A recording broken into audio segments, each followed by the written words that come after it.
start the meeting. Right. Thank you, Dharma. So we are having this session on shifting treatment paradigm in management of chronic lymphocytic leukemia. We know CLL is generally regarded morphologically and immunophenotypically as a homogeneous disease entity. However, the clinical outcome of CLL is very variable, partly reflecting the existence of two main disease subtypes defined by the mutational status of the variable region of the immunoglobulin genes, known as IGHV unmutated and IGHV mutated CLL types. So the IGHV-M mutated subtype of CLL is traditionally associated with good prognosis, and the other one, IGHV unmutated subtype, is associated with poor prognosis, most likely due to the differences in the underlying genetic lesions, degree of clonal evolution, epigenetic changes, activated signaling pathways, and the interaction with the microenvironment within lymph nodes or in the bone marrow. There has been a continuous improvement in our understanding of molecular pathobiology of CLL over the years. Similarly, the treatment scenario has also ranged from the current standard first-line therapy for fit and younger patients with CLL with fludarabine plus cyclophosphamide and with addition of CD20 specific antibody and so on. And then lately we have novel drugs targeting B-cell receptor, BCR signaling, such as the brutinib and the inhibitor of PI3K catalytic subunit delta, the idelalisib. And then now we have the new kid on the block, Acalabrutinib, which has emerged on the scene. And this is a novel, more selective, irreversible inhibitor of BTK, and has achieved dramatic responses in patients with relapsed CLL. So this evening's program will provide us updates about the current status of CLL treatment globally, which will be presented by Dr. Hari Menon. Highlights of CLL management in Indian context by Dr. Sanjeev. Then real-world experience with the Acalabrutinib and management treatment of naïve CLL by Dr. John Pagel. Then clinical world experience with Acalabrutinib in management of relapsed refractory CLL by Professor Paolo Ghia. Then we have the important panel discussion. Finally, words of wisdom and take-home message by none other than Dr. S.H. Advani. So on behalf of myself and my fellow program director, Dr. Dharma Chaudhary, and the sponsor of this program, AstraZeneca, I welcome the international and Indian speakers, chairpersons, panelists, and all the online participants to this program. With the COVID-19 pandemic around these days, we are also grappling with a sort of pandemic of webinars too. However, CLL is not a very frequently discussed topic. And today's program being quite unique, I do hope that you all will enjoy and benefit from the academic deliberations this evening. So do I invite the chairpersons now for the first session? Absolutely, ma'am. Yes. So we begin with the first session, which will be chaired by Dr. Renu Saxena and Dr. Sharmila Chandra. So we know very well Dr. Renu Saxena is the former professor and head hematology AIIMS New Delhi, now working as director pathology and lab medicine, and is heading the hematopathology at Medanta, the Medicity, Gurgaon. Dr. Sharmila Chandra is the senior most hematologist and hemato-oncologist physician for both adult and pediatric patients, senior hematology consultant in Narayana Super Speciality Hospital, Howrah, Kolkata. So over to you, Dr. Renu and Dr. Sharmila Chandra. Thank you very much, Dr. Neelam. On behalf of Dr. Sharmila and myself at the outset, I'd like to thank the organizers, Dr. Neelam and Dr. Dharma, for giving us the opportunity to chair this very interesting session. As you said, this is a very nice and unique webinar. So without wasting much time, I would like to just start with inviting the first speaker, who's none other than Dr. Hari Menon. He is a well-known hemato-oncologist who was earlier at Tata Institute in Mumbai and is currently a hemato-oncologist and medical oncologist and a BMT physician at Cytocare Cancer Hospital, Bengaluru. And he is an expert on management of CLPDs. So I would like to give over to Dr. Hari Menon. Thank you. Thank you, ma'am. Thank you so much for the kind introduction. Without much ado, I'll just share my screen. Hope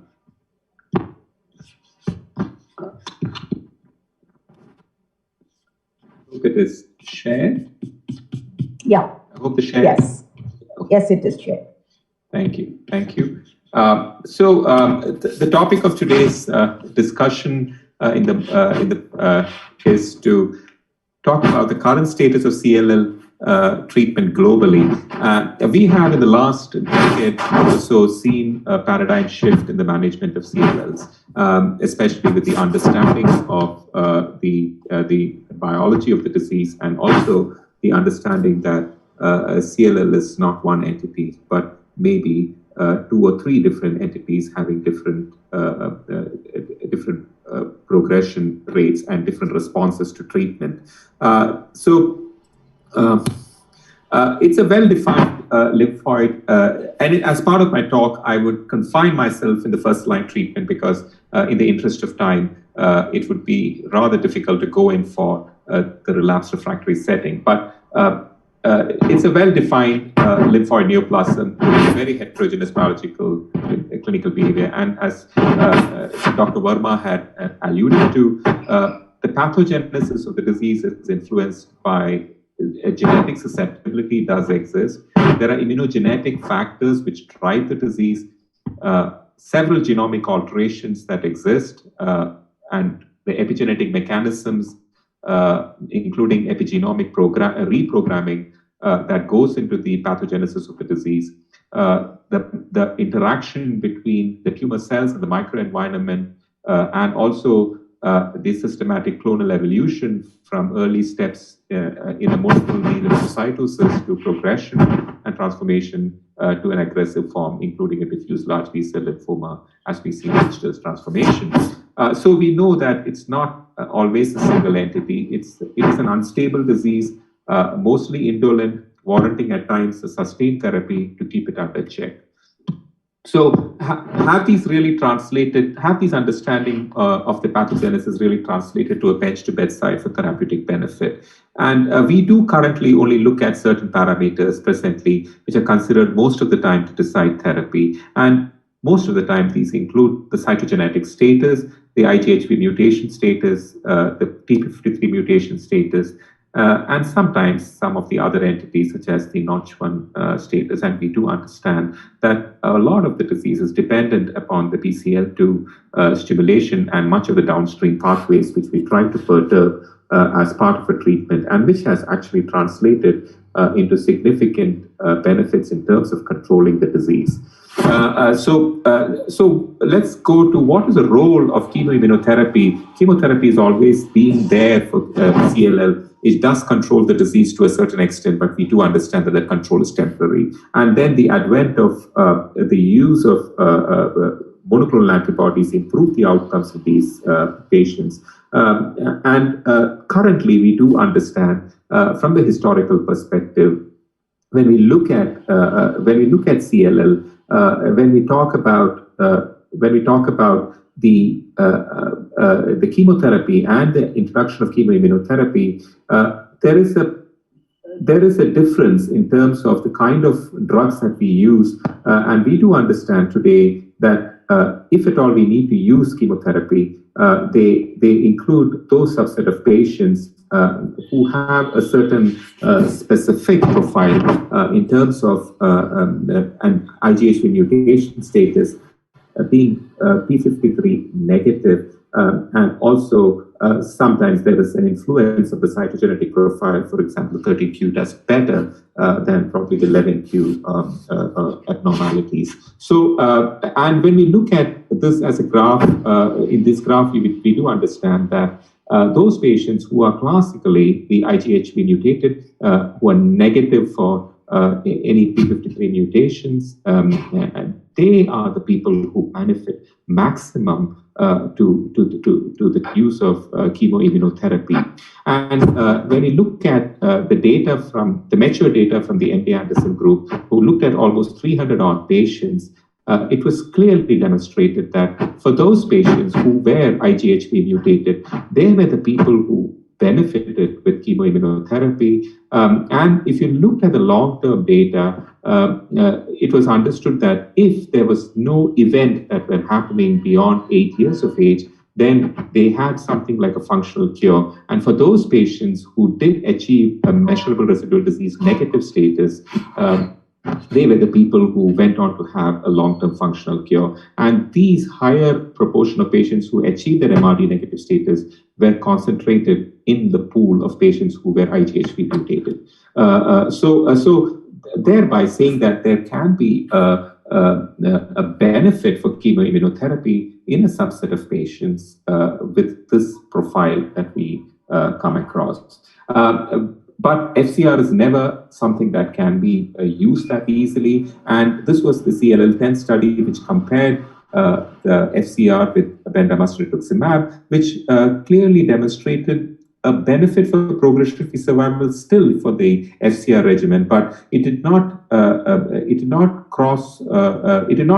offer that kind of a benefit in the older patients because of the sheer toxicity that the FCR regimen induced in such patients, and that sort of negated the benefits of the FCR regimen in these patients. But having said that, in this randomized study, there was a sense of there was a benefit in terms of the patients achieving a better MRD negative status for the FCR regimen as compared to the BR regimen. There was a benefit towards a better progression-free survival in these patients, but again, the caution was to use it very carefully in the elderly patients. And currently, we do not generally recommend using the FCR regimen for patients above the age of 60. But then you need to look at the fitness quotient of such patients to deliver these kind of therapy. So is it possible to do away with chemotherapy?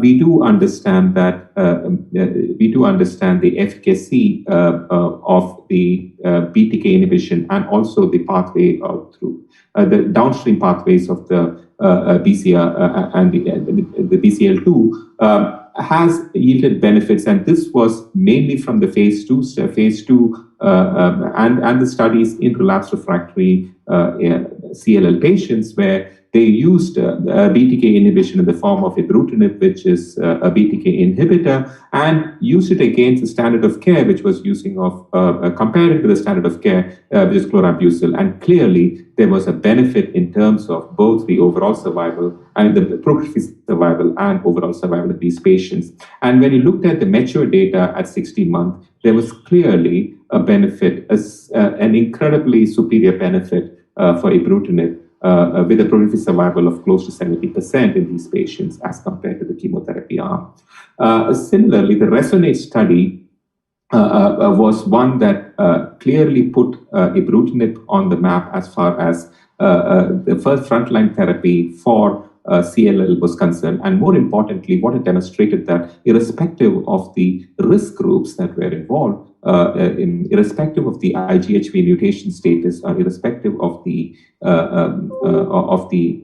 P53 mutation status, there was a benefit for use of ibrutinib, and it sort of overcame the negative impact of these profiles in CLL.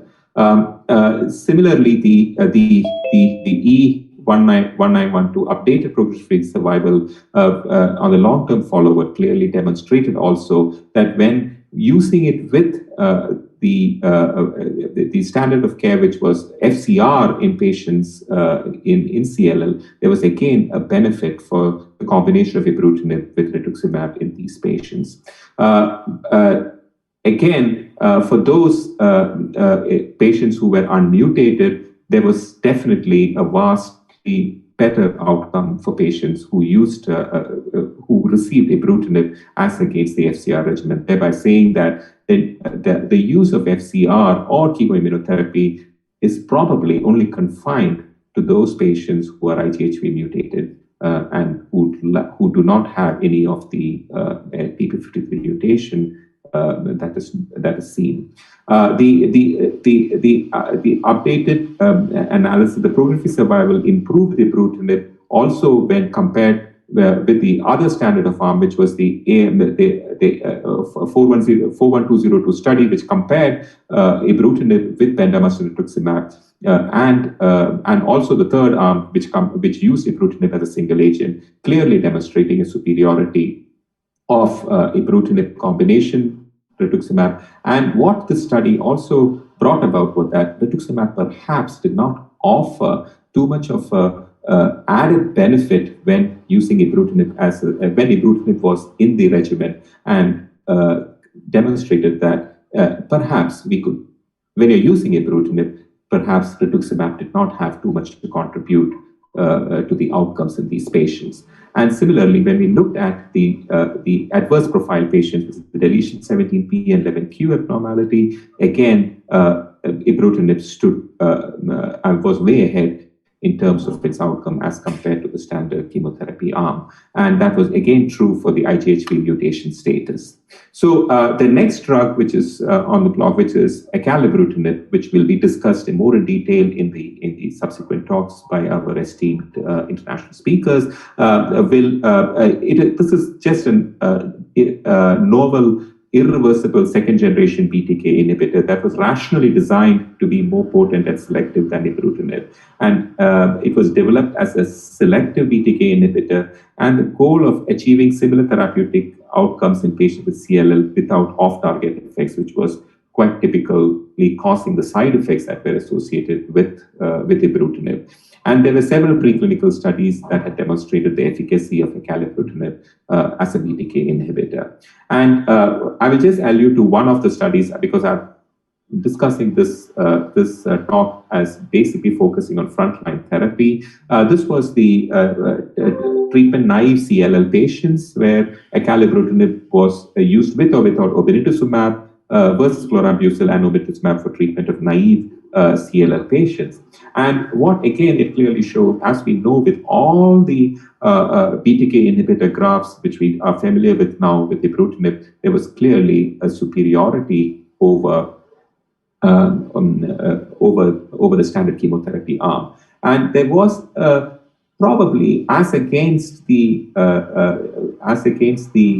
study wherein it compared where ibrutinib was compared with bendamustine rituximab versus ibrutinib alone. Here, there perhaps obinutuzumab did contribute a little bit more to the regimen as against acalabrutinib, but it was not statistically significant. So going beyond BTK inhibition for durable responses is the next step that has been looked into in frontline setting. And this was explored with the use of direct BCL2 inhibition using venetoclax.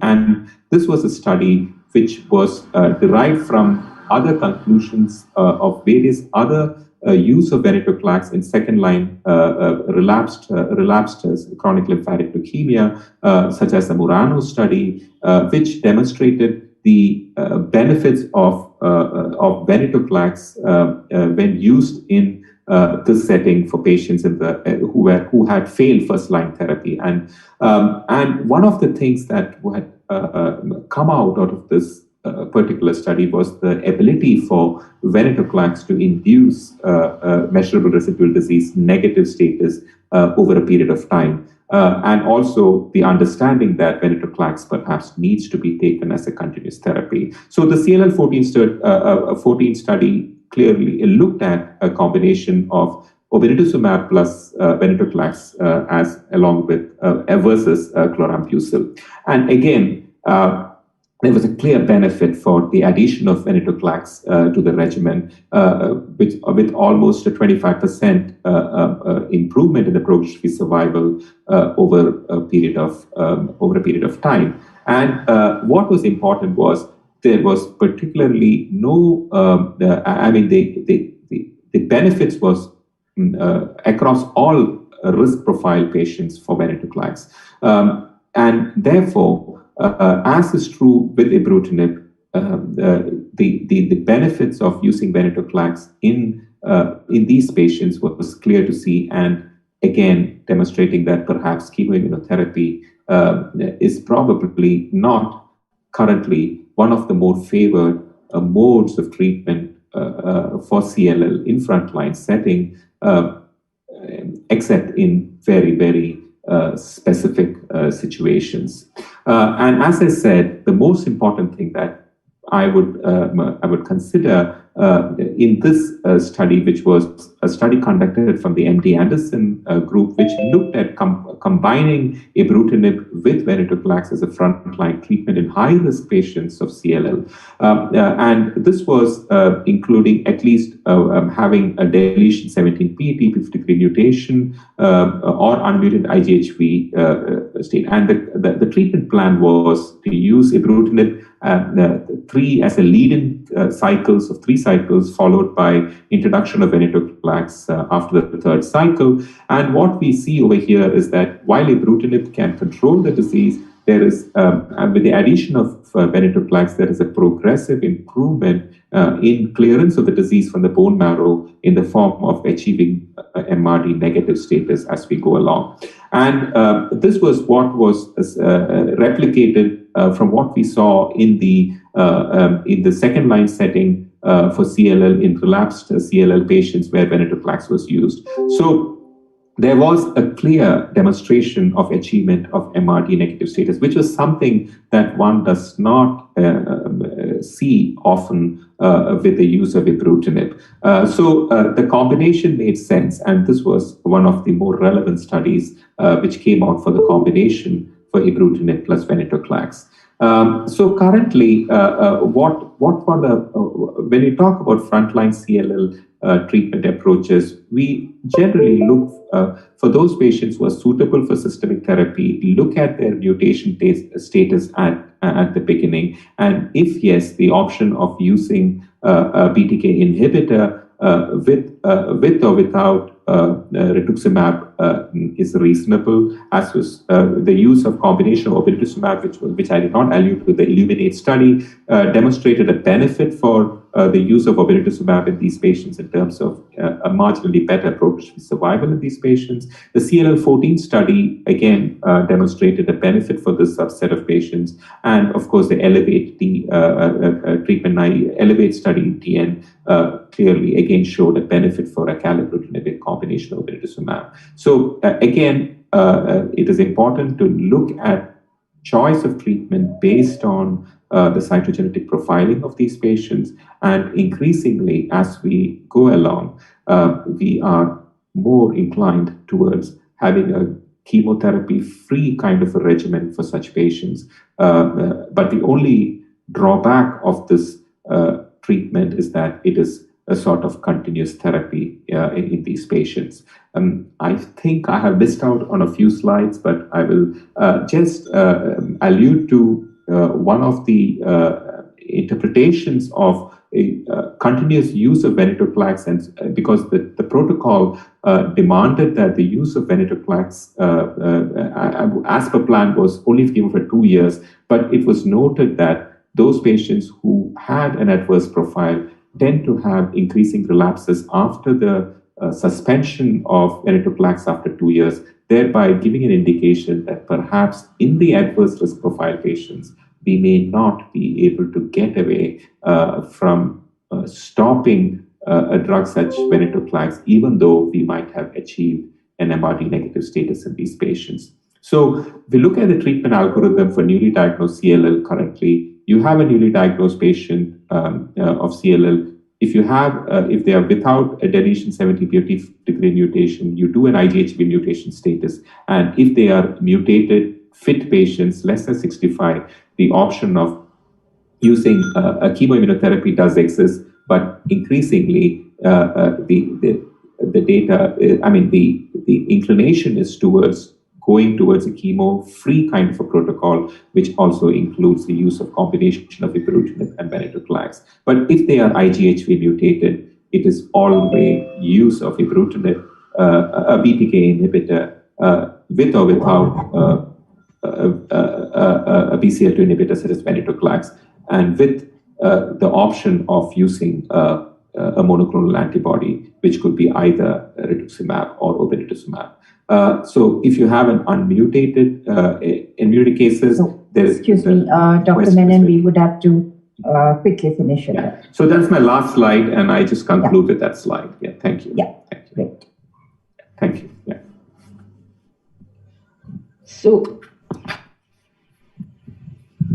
thank you very much for your comprehensive tackling of this upfront treatment of newly diagnosed CLL. And we guess that we'll have questions at the end during the panel discussion. And I'll hand over the screen to Dharma so that we can proceed. So, thank you, Dr. Hari, for your nice presentation. And I'll invite next chairperson to introduce the speaker. The next chairperson, Dr. Tufan, will be introducing Dr. Sanjeev. Dr. Tufan. Yes. Thank you very much, and good evening. And the next talk by Dr. Sanjeev from the Lucknow. Talk of the CLL also is the important aspect, the Indian context you will be speaking. Dr. Sanjeev, please. Good evening, everyone. I am going to talk about the highlights of CLL management in Indian context.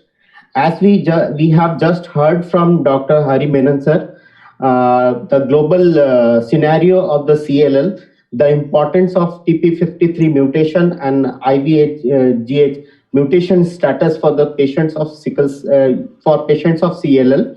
But what is the real scenario in a country like India? How different is CLL management in India? Starting from the diagnostic facilities that is available in India, like genetic mutation screening, IGVH mutation status, JAP70, all these tests are very costly and hardly done in-house, except for some institutions. With the advent of private labs, obviously they are done more and more number nowadays.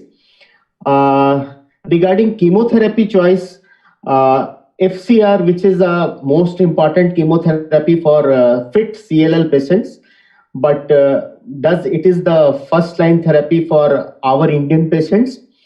Chlorambucil and prednisolone combination, it's still a popular regimen for Indian patients. Ibrutinib is mainly limited to P53 mutated patients because of its cost.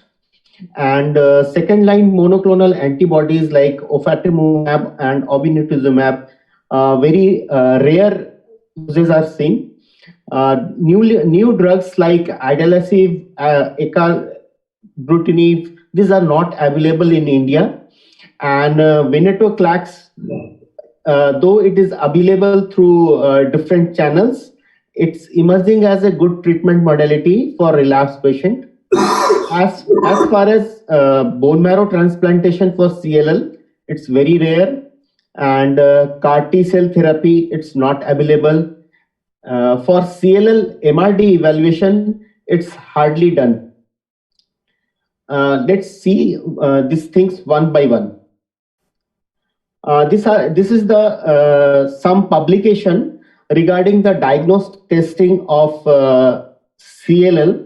This study was published by Tata Memorial Center, and these are the few studies in which they have studied the mutation status and IGVH mutation status of the patients of CLL. It's the very few published study from India. There is another study by AIMS, and in which they have shown that there is a different biology of CLL patients compared to waste.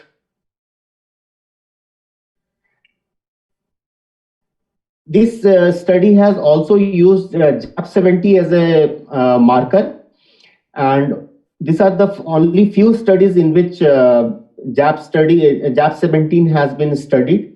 Otherwise, it is not available. This is some old study from AIMS also, and there is a recently published prospective study from PGI Chandigarh, a good number of 409 patients of CLL, and they have shown with the clinical management about real world data of CLL from India. I will discuss this paper in some detail.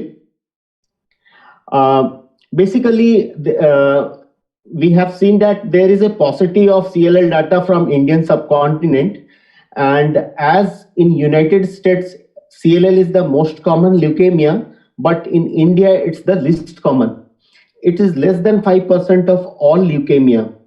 There is the lower incidence among Asian, and there is a younger age of presentation. In most of the studies, the median age of diagnosis for CLL patient is 61 years, which is 10 years less than compared to Western studies, which is between 71 to 75. There is a remarkable geographic and ethnic variation.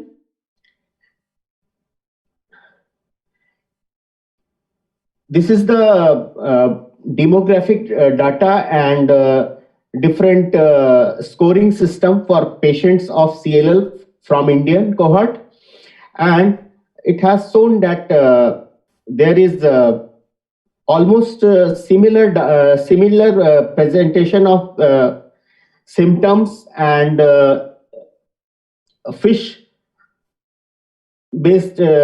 classification. It's almost comparable with the Western data. When we come to the treatment outcomes, basically in this study, the main treatment regimen are bendamustine rituximab combination and chlorambucil prednisolone combination. Surprisingly, regimens like FCR, they have been used in very less number of patients. There are other regimens like RCD, RCHOP, RCVP that has been used in many patients, but the major groups of patients were bendamustine rituximab combination as well as chlorambucil and prednisolone combination. So when we see about the treatment complications and response assessment, it's almost comparable with the Western data, and bendamustine and rituximab is definitely a better regimen in terms of CR rates, PR rates compared to chlorambucil and prednisolone, and treatment related complications are also tolerable. This is the compare with the other real world data with bendamustine rituximab treatment, and we see the overall response rate, CR rates, as well as different complications, all are comparable in our Indian study. And this is the comparison of real world data from present study to for chlorambucil and prednisolone, and in this arm also the data are comparable. Regarding the availability of drugs for lymphoma and chronic lymphocytic leukemia between India and US, this is a very good paper that shows in last 5 years there are multiple drugs which are approved by FDA for treatment of CLL, either upfront treatment or relapse refractory CLL. Drugs like obinutuzumab, which are withdrawn from the Indian market, and there are drugs like idelalisib or acalabrutinib, which are not available yet. There are some drugs which are available like ibrutinib, but the innovator ibrutinib is very much costly. We have cost-related data for India as well as US. We can compare that the innovator brands are very, very costly, and for our Indian patients, cost is definitely the real issue. Regarding bone marrow transplantation, with Indian stem cell transplant registry data, we can see only 3% of patients with mature B-cell lymphoma have undergone bone marrow transplantation. For CLL, it's an even lesser number of patients. So there is very less data for transplantation in CLL. Newer treatment like CAR T cell therapy is still not available for our cohort of patients. Hence, the take-home message from my review is the more and more patients are undergoing screening for genetic mutation, but still many patients are treated without such important screening. IGVH mutation status is rarely done, and JAP70 is not commercially available. Bendamustine rituximab is the most common treatment regimen used. Chlorambucil prednisolone is still popular drugs for patients with comorbidity. Ibrutinib is used for few patients with P53 mutation or 17p deletion. With availability of generic ibrutinib, more and more patients are recruited with ibrutinib. Second-line monoclonal antibodies are not popular in clinical practice. Newer drugs like idelalisib, acalabrutinib still not available in India. And Venetoclax is emerging as a newer treatment modality for relapse refractory CLL in various combinations. Thank you.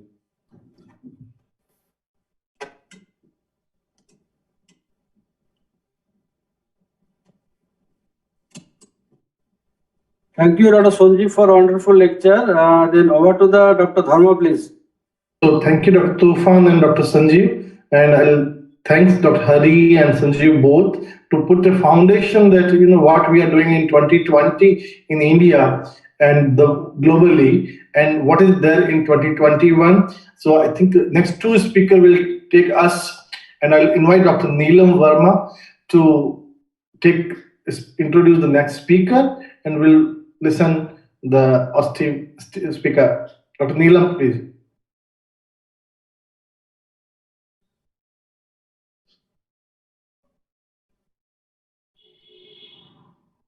Dr. Neelam, please.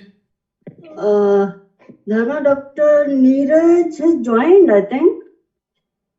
I saw his name in the participants. He's the chairperson for the next. Yeah. Sorry, I probably. Yeah. So, Dr. Neeraj, are you there? Yeah, I'm here. No problem. Yes, it's my pleasure to introduce the chairperson for the next session. Dr. Neeraj Siddharthan is a hematologist, oncologist, and bone marrow transplant physician at Amrita Institute of Medical Sciences, Cochin, India. So over to you, Neeraj. Thank you, madam. And thank you very much. And good evening to everybody. It is such a pleasure today to join this. And the next talk is going to be on a novel bruton tyrosine kinase inhibitor, acalabrutinib, and we are going to be specifically hearing on the use in treatment naïve CLL, and that too real-world experience. And it is my deep honor to introduce the speaker, who is one of the most prolific personalities in the field of clinical research and treatment in CLL, Dr. John M Pagel. and who is the chief of the hematology malignancy program at Swedish Cancer Institute at University of Washington School of Medicine at Seattle. And we look forward to hearing from you. And over to you, Dr. Pagel. Well, what an honor and pleasure to be with everyone there. I thank you so much for the invitation. I am in Seattle, Washington, and right now it's a little after 7 in the morning for me. So just getting the coffee here going, and it's nice to be with everyone. I'm going to start here with sharing my screen. And I want to note that, you know, a lot of what has been discussed here is truly done a wonderful job of setting the groundwork for my presentation. I note that Dr. Neelam, she did a really wonderful job outlining the heterogeneity of this disease. And Dr. Hari really, of course, set the stage for first-line therapy and the approaches in India that I think are, of course, appropriate and very reasonable for the patient population. I'm going to, of course, focus here in the next 20 minutes or so on the real-world experience and the data around the use of Acalabrutinib for patients in the front line or for treatment-naive CLL. My understanding is, although Dr. Sanjeev might have said that it's not available in India, my understanding was that maybe Acalabrutinib is now recently approved there for CLL and mantle cell lymphoma. Regardless if it's not, of course it will be soon. I will just touch on an introduction to CLL. I didn't really understand completely, unfortunately, that that was part of the whole program, so I won't belabor that. But I will talk about therapy in CLL, in particular, the use of Acalabrutinib and some of these other approaches, but again, a focus on Acalabrutinib. And remember, of course, as we discuss this is a disease, especially, of course, in the United States, of people who are a bit older, so the median age of diagnosis is around 70. And this is actually, in the United States, not uncommon. We diagnose about 20,000 cases every year in the United States, but the prevalence, people living with the disease in the United States, is quite high, and certainly as well around the world. And this disease affects people who are men more than women for reasons we don't understand.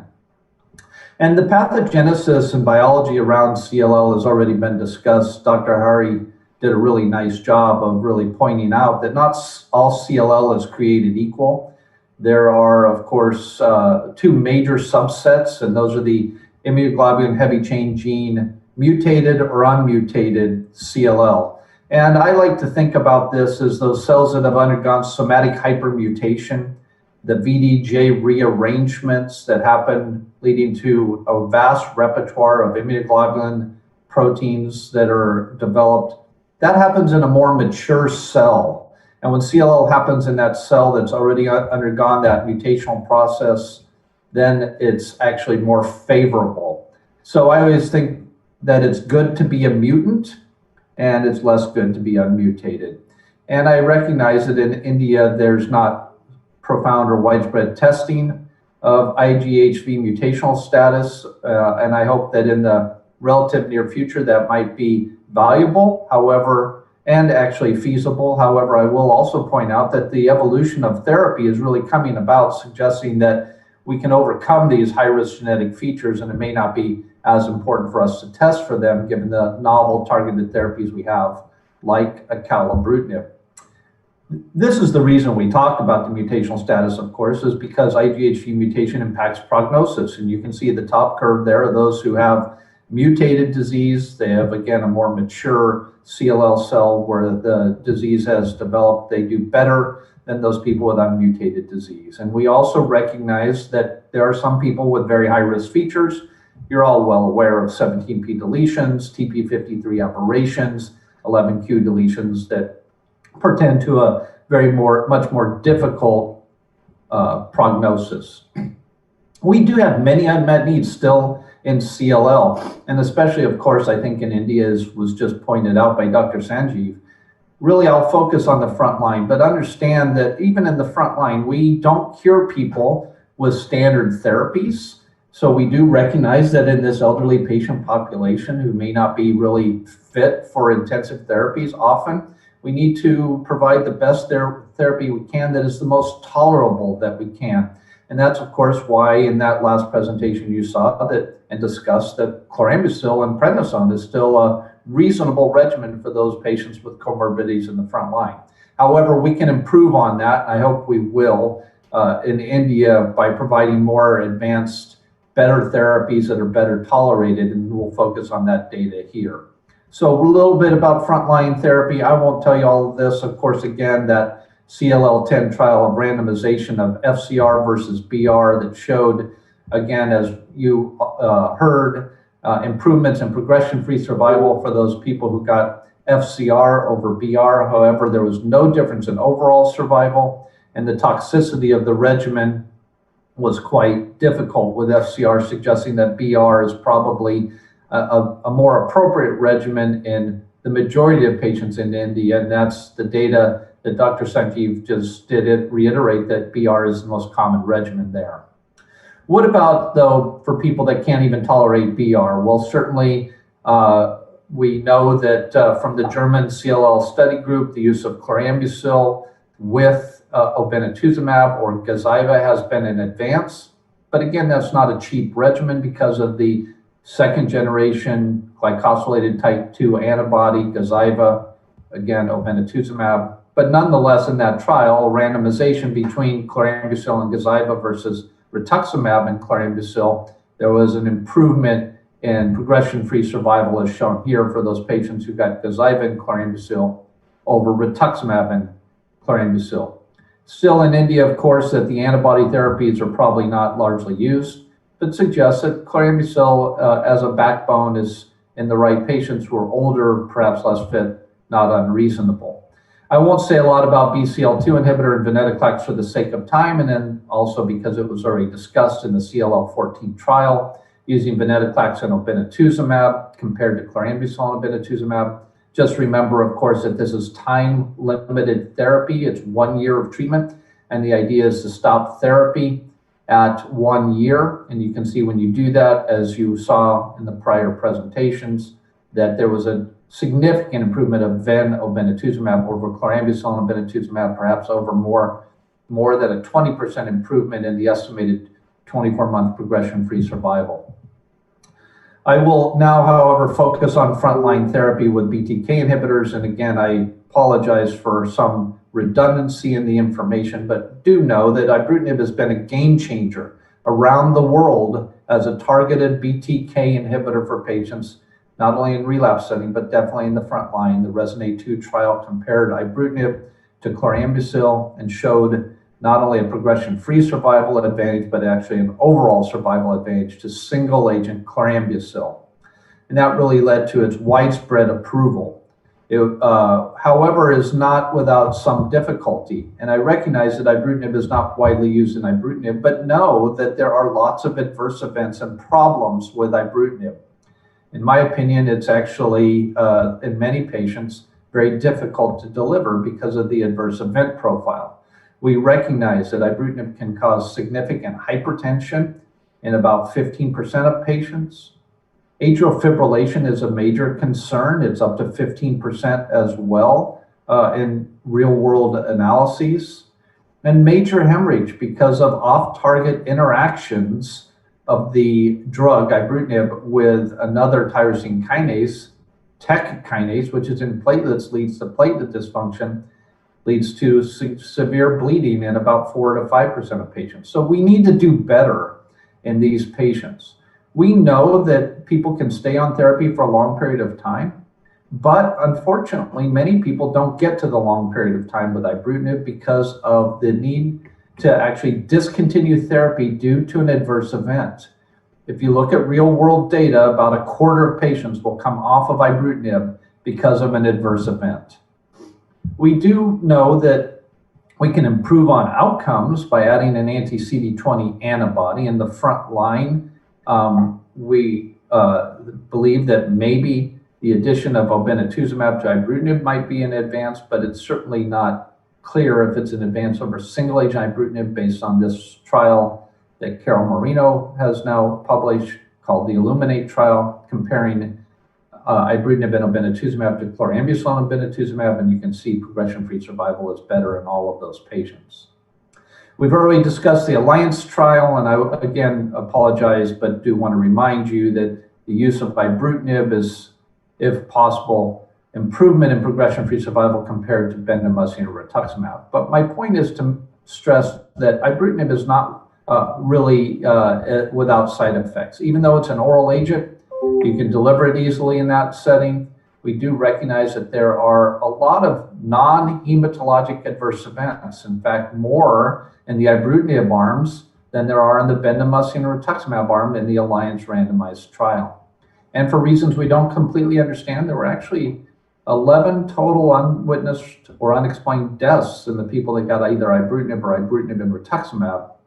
And that's concerning in a frontline patient population we're trying to deliver palliation. I will just, you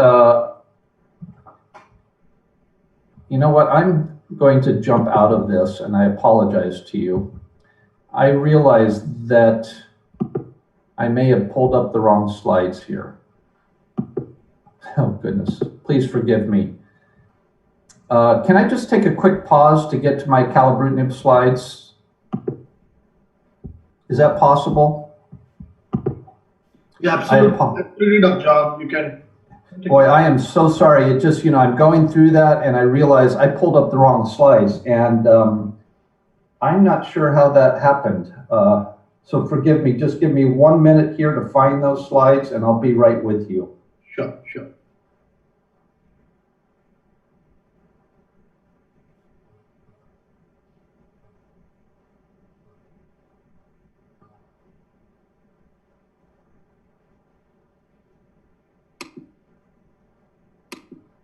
Okay, we are okay, and I apologize. So here we go. We'll come back to that.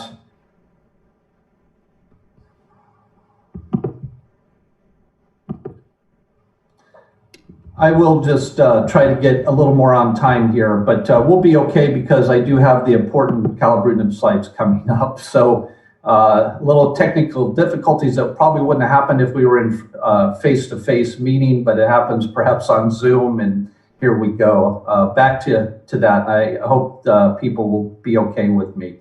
I'm going to just remind everyone that in the real world setting, adverse events due to ibrutinib, as I've said, are a problem. And it's really a problem when we consider the patient population. This is a population that's a bit older, and they have adverse events of comorbidities in about half of patients that are very serious. Those are cardiovascular comorbidities, or renal comorbidities, chronic renal insufficiency.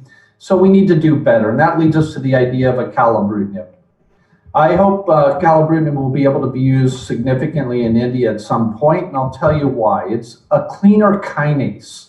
It's different than ibrutinib in that way. You can see in the kinome maps there in the bottom left of this slide that there are fewer red dots on the acalabrutinib map than there are on the ibrutinib map. Those red dots, as you know, really are the other kinases, the off-target kinases that each drug interacts with.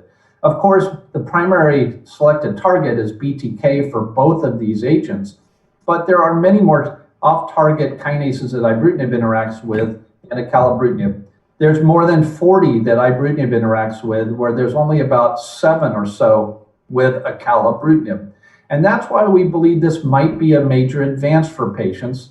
We believe that we see less adverse events with acalabrutinib because there are less of those off-target kinases that are interacted with this second generation agent. And that's kind of further shown in the table to the right. You can see that, of course, acalabrutinib has very little interaction with many of these kinases compared to ibrutinib, looking at the IC50 levels. As an example, acalabrutinib does not interact with EGFR, but it does, and that's very different than ibrutinib. And that's why we see more diarrhea and rashes, most likely with ibrutinib than we do with acalabrutinib. And I alluded to the one up close to the top, TEC kinase. Ibrutinib does interact with TEC, and acalabrutinib really does much less. And that's why we might see more major hemorrhage with ibrutinib than we do with acalabrutinib.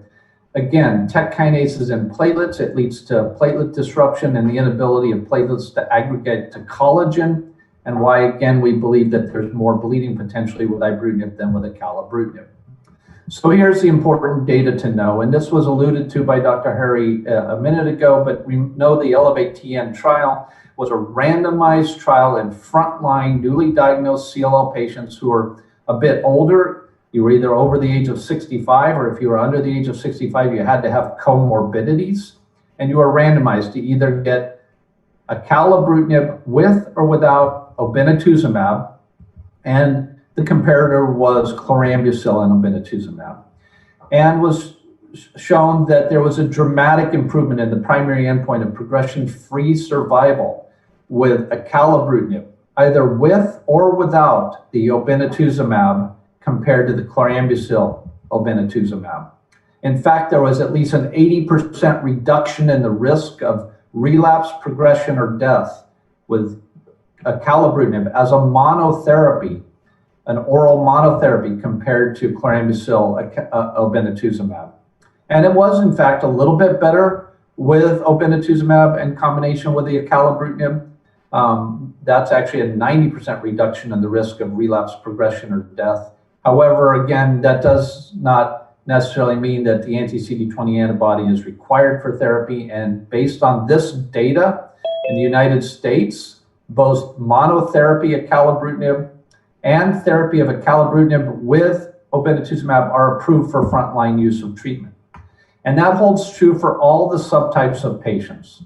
You can see here that there are even people who are older, people who have advanced stage disease, those patients with bulky disease, 17p deletions, 11 Qs, complex karyotypes, IVHG mutations. The forest plot all favors the use of acalabrutinib or acalabrutinib with Gazyva compared to the chlorambucil Gazyva arm. There was, in fact, an equal opportunity to have improvements in progression-free survival regardless of what your high-risk features were. So very important that this was appropriate not just for patients with standard or even favorable risk, but even those patients with more high-risk disease. And here's where I think we have a major advance. I think it's really in the adverse event profile. You can see that there are relatively low rates of non-hematologic grade 3-4 adverse events with the acalabrutinib monotherapy arm, or even with the addition of Gazyva. Low rates of those kind of GI toxicities. It's very well tolerated. You don't see significant rashes, again, perhaps because you might not target EGFR. And one of the things that's interesting and unique to acalabrutinib is that you can see a headache.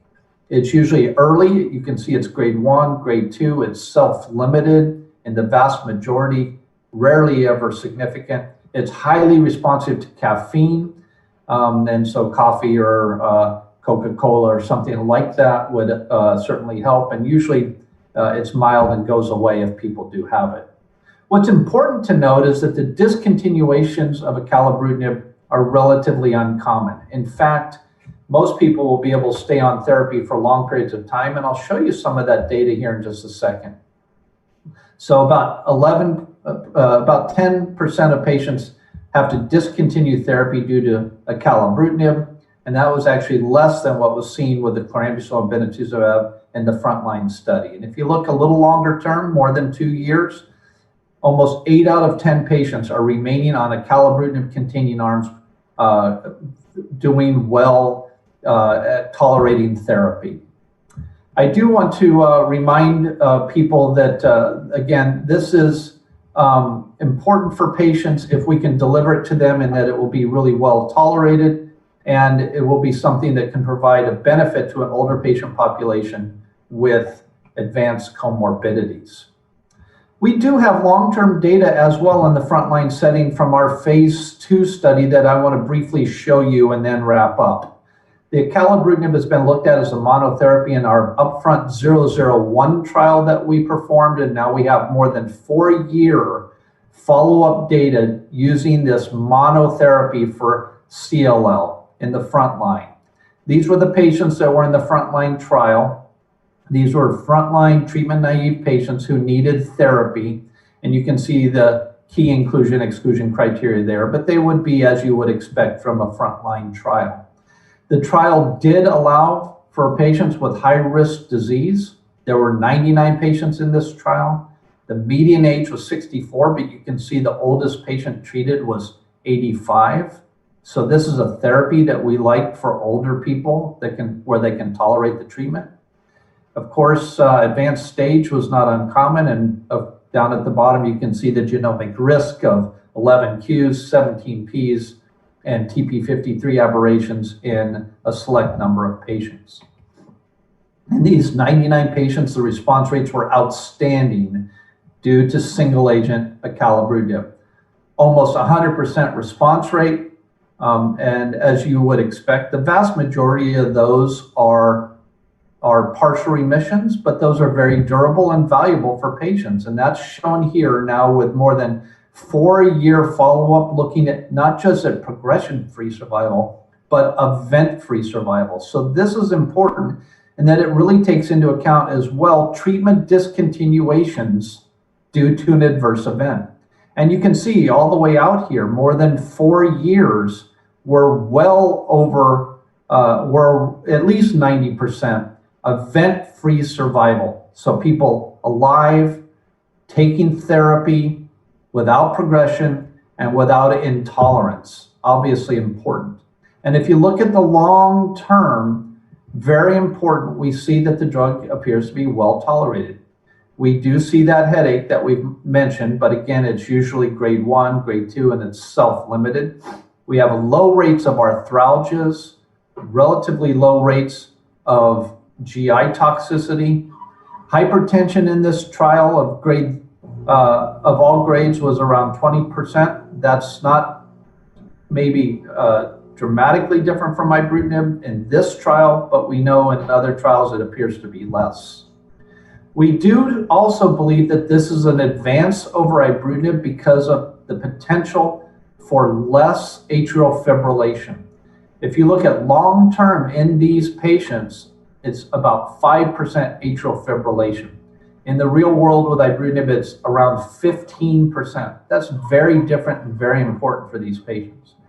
And also know that with ibrutinib, albeit very rare, fortunately, you can see ventricular tachycardias that we haven't really seen with acalabrutinib, but it's not to say that, of course, it couldn't happen. It does appear, though, from a cardiac standpoint, this is a safer drug.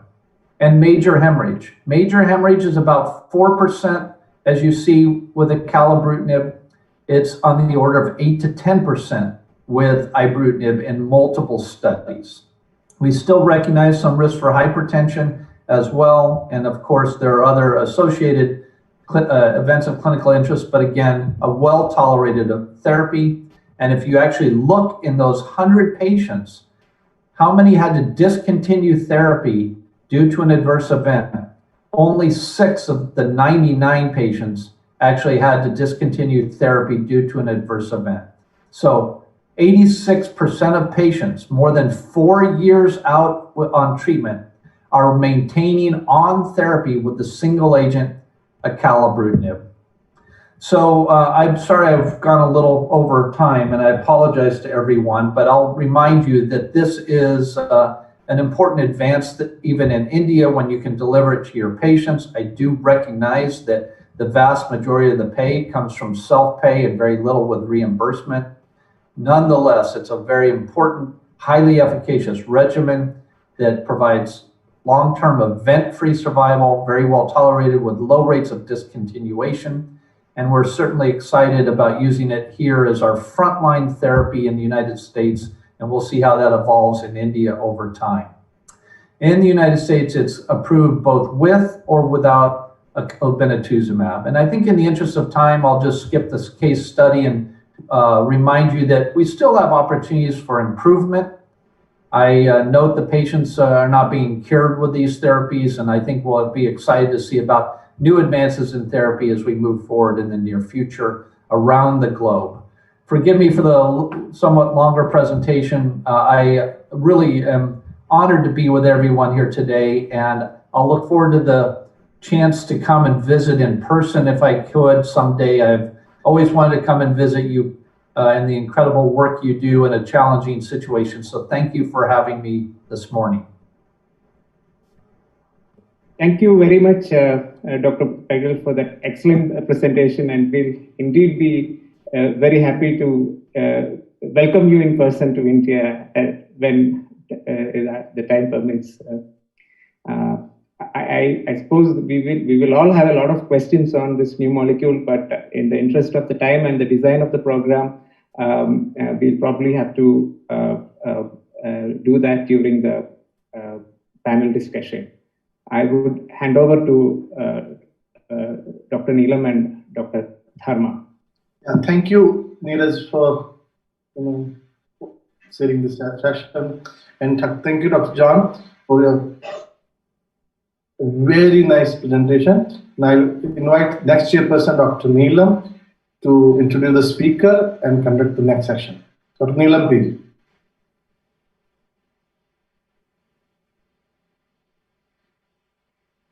Dr. Neelam is professor. I missed hearing that, Dharma, my introduction being up. Yeah, I'm Dr. Neelam. Everybody knows Dr. Neelam is the head of hematology at PGI Chandigarh, and Dr. Neelam will invite the speaker and conduct the next talk. Am I audible? Yeah. Am I audible? Okay. Dr. Neelam. Yeah. Thank you, Dharma. It's time to introduce Professor Paolo Ghia. So Dr. Paolo Ghia is a full professor in medical oncology, Deputy Director, Division of Experimental Oncology, Group Leader, B-cell Neoplasia Unit, Head of Strategic Research Program on CLL at the Università Vita Salute San Raffaele, Italy. The main focus of Dr. Ghia's research activity is on tumors of mature B lymphocytes and especially CLL. The aim of his research is to gain a better understanding of pathogenesis of these diseases and to identify relevant molecules and pathways that can be targeted with therapies. ERIC, that is European Research Initiative on CLL. Last time I met Professor Ghia was when he and his 4 ERIC faculties on our invitation has visited Chandigarh to conduct the first IIT ERIC workshop on 27th February this year. This was a workshop first of its kind in India. It's my pleasure to meet you again on a virtual platform and have you as the lead speaker of this evening's academic endeavor. Professor Paolo Ghia, we look forward to your presentation on clinical world experience with Acalabrutinib in management of relapsed refractory CLL. Over to you, Professor Ghia. Thank you very much, Dr. Varma. Indeed, my travel to India has been the last one I did in my life. I hope, at least in 2020, I would say, because the very next day when I landed in Italy after returning from India, we started the lockdown, and at the moment we are still banned from any travel. Having said that, I'm very happy to see you again and to be again in Indian atmosphere, and I hope we can really meet again sometime in person. So, as mentioned, I will be following what Dr. Pagel talked about. So he addressed Acalabrutinib in first line. I will be talking about Acalabrutinib, the second generation BTK inhibitor in the relapsed refractory setting, taking advantage of the ASCEND study, which is the pivotal study that led also to the approval of Acalabrutinib in many countries around the world. For some reason the Here we go. So I start with a couple of clinical cases. I go quickly also to gain some time because this is a young gentleman with not so many comorbidities expected due to the age. He has been treated with FCR as correctly because he was young, a little bit above 50 years of age, when the disease progressed and needed therapy with bulky lymph nodes more than 10 centimeters in size. This person was not treated by us, but in another hospital, so they didn't do any workup, genetic workup at that time. The patient progressed 5 years later, so when he was 50 years of age, and in May 2015, he had again progressive disease due to enlarged abdominal bulky lymph nodes. At that time, we did genetic workup. The patient had a sort of intermediate FISH profile with deletion 11q, mutated in the immunoglobulin genes, unmutated in the immunoglobulin genes, and he had also a mutation in the P53 gene. Very likely, maybe it was present even before starting FCR, but maybe instead it has been selected later on. Having said that, the patient received acalabrutinib within a clinical trial. At that time, we didn't have ASCEND studies yet open. This was a previous study. As you can see, the bulky mass in the abdomen, and then a blood cell count which was fairly okay, no anemia, no thrombocytopenia. And so the main reason was this recurring lymphadenopathy. After 2 months of acalabrutinib, 100 milligrams 2 times a day, this is the effect. We are somehow not surprised. We know how the BTK inhibitors are very well, very effective drugs in CLL, and acalabrutinib is no less, as you can see very nicely. So, and again, I mean, he recovered also 1 gram of hemoglobin, but this was not really his major problem. So, as already alluded to by Dr. Pagel, the drug is also well tolerated, and this patient had suffered only from a pneumonia that actually was a pneumonia that we treated off hospital, so he didn't need to be hospitalized. And as it always happens, when the patient has only a mild clinical picture, we keep the acalabrutinib going on, so we don't stop, we don't discontinue the treatment. We give the antibiotics, in this case, levofloxacin, and then everything resolved, and the patient did not complain about much else. 5 years later, he is still in partial response, as we expect in the relapsed refractory setting with a BTK inhibitor. The abdominal lymph nodes are below 2 centimeters, and as you can see, the blood cell count is even better than before, so he has more than 16 grams of hemoglobin, and platelets absolutely fine. So the second case is another young man with a little bit more strange story, because he was already retired at that time, and he underwent a number of lines of therapy, again, and not performed at our institution. He had a long story of disease starting in more than 10 years ago. 3 years after the diagnosis, he received bendamustine, only bendamustine for 2 cycles. Again, I say this is not a patient followed by me. I want to underscore that the reason of the treatment was only lymphocyte doubling time, which is something that we always discourage to do. So lymphocyte doubling time might be a criteria in the context of a patient who is becoming anemic or thrombocytopenic or with enlarged lymph nodes. He received only bendamustine without rituximab 2 cycles, then he got a skin rash. He discontinued treatment, and then 2 years later, again, he had lymphocyte doubling time. I don't want even to ask how much was the count at that point. Maybe it was just a small shift, but he has been again treated, unfortunately, with FCR for 4 cycles. and he responded, of course. In May 15, after all this treatment, now the patient really progressed with the need of treatment due to anemia and thrombocytopenia. And again, as we always do, we did a genetic workup. Fish was normal, so none of the 4 aberrations that can be detected by the traditional fish.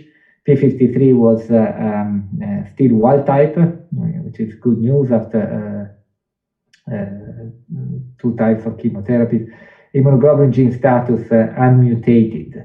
And as Dr. Pagel already alluded to, we tend not to treat these patients anymore with chemoimmunotherapy, in particular because he already received 2 types of immunochemotherapy, but in particular because the unmutated patients are those who we don't consider anymore patient candidate for immunochemotherapy. Here the number of comorbidities, as you see, in particular coronary heart disease, with a stent that was positioned in 6 months before the need of treatment.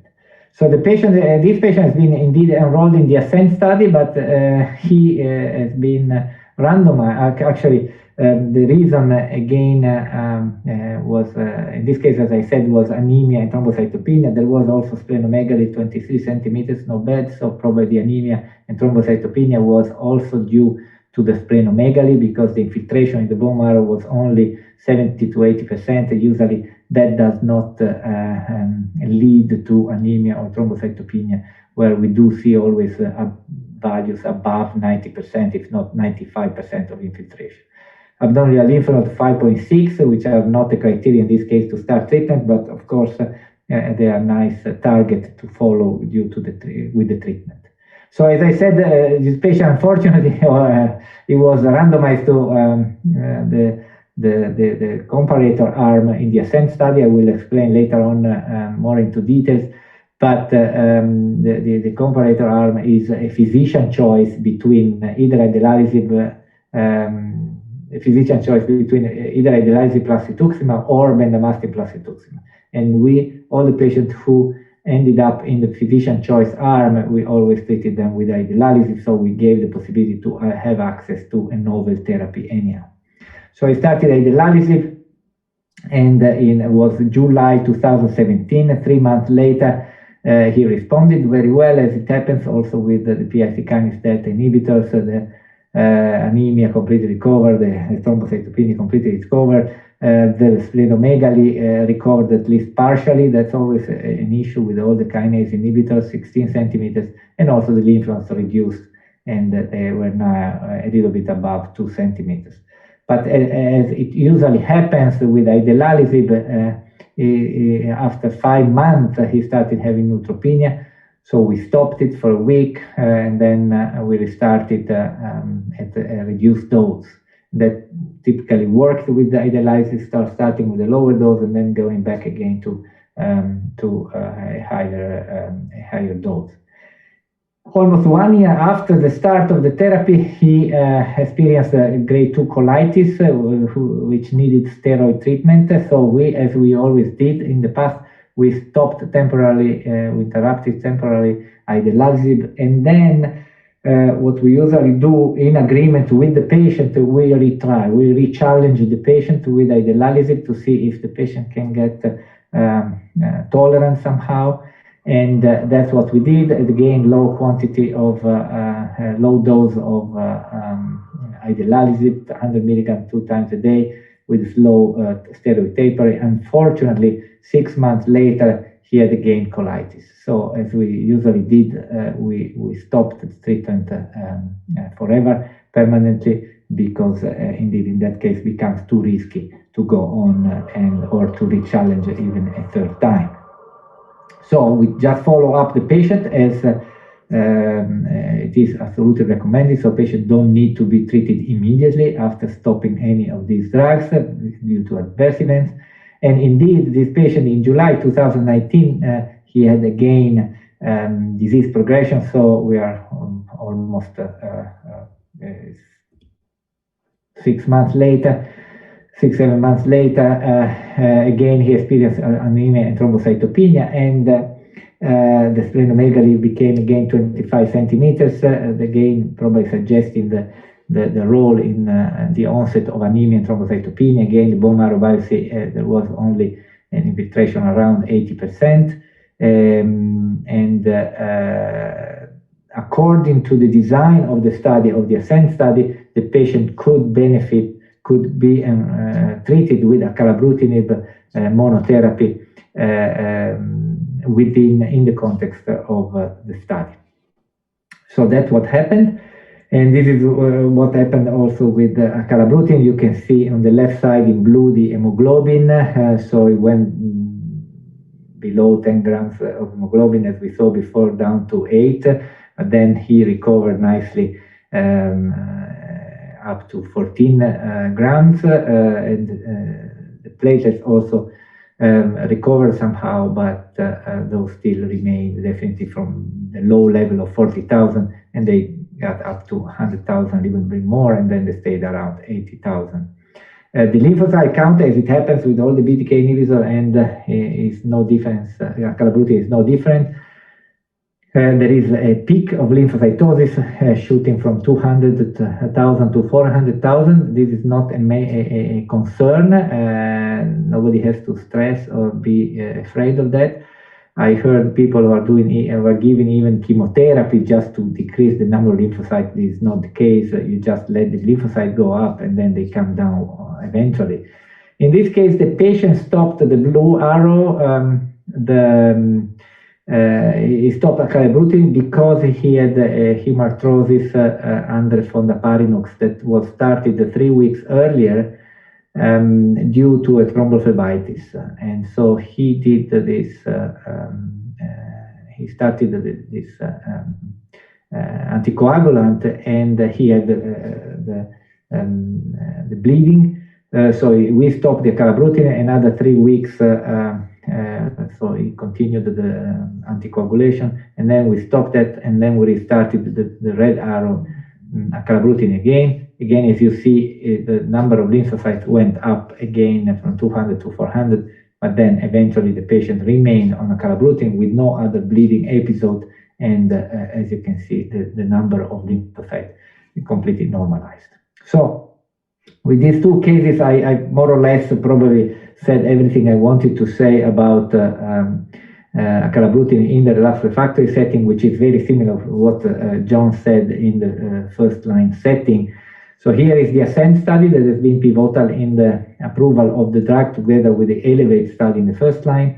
Relapsed refractory setting, patients were randomized to acalabrutinib alone, or, as I said, physician choice between idelalisib plus rituximab or bendamustine plus rituximab, and the patient relapsing in the second arm could indeed be switched over to the acalabrutinib arm for the benefit of the patient. And this is probably explains why I'm not going to even show to you there is no overall survival difference between the two arms, because all the patients who relapsed in the physician choice have been rescued by acalabrutinib.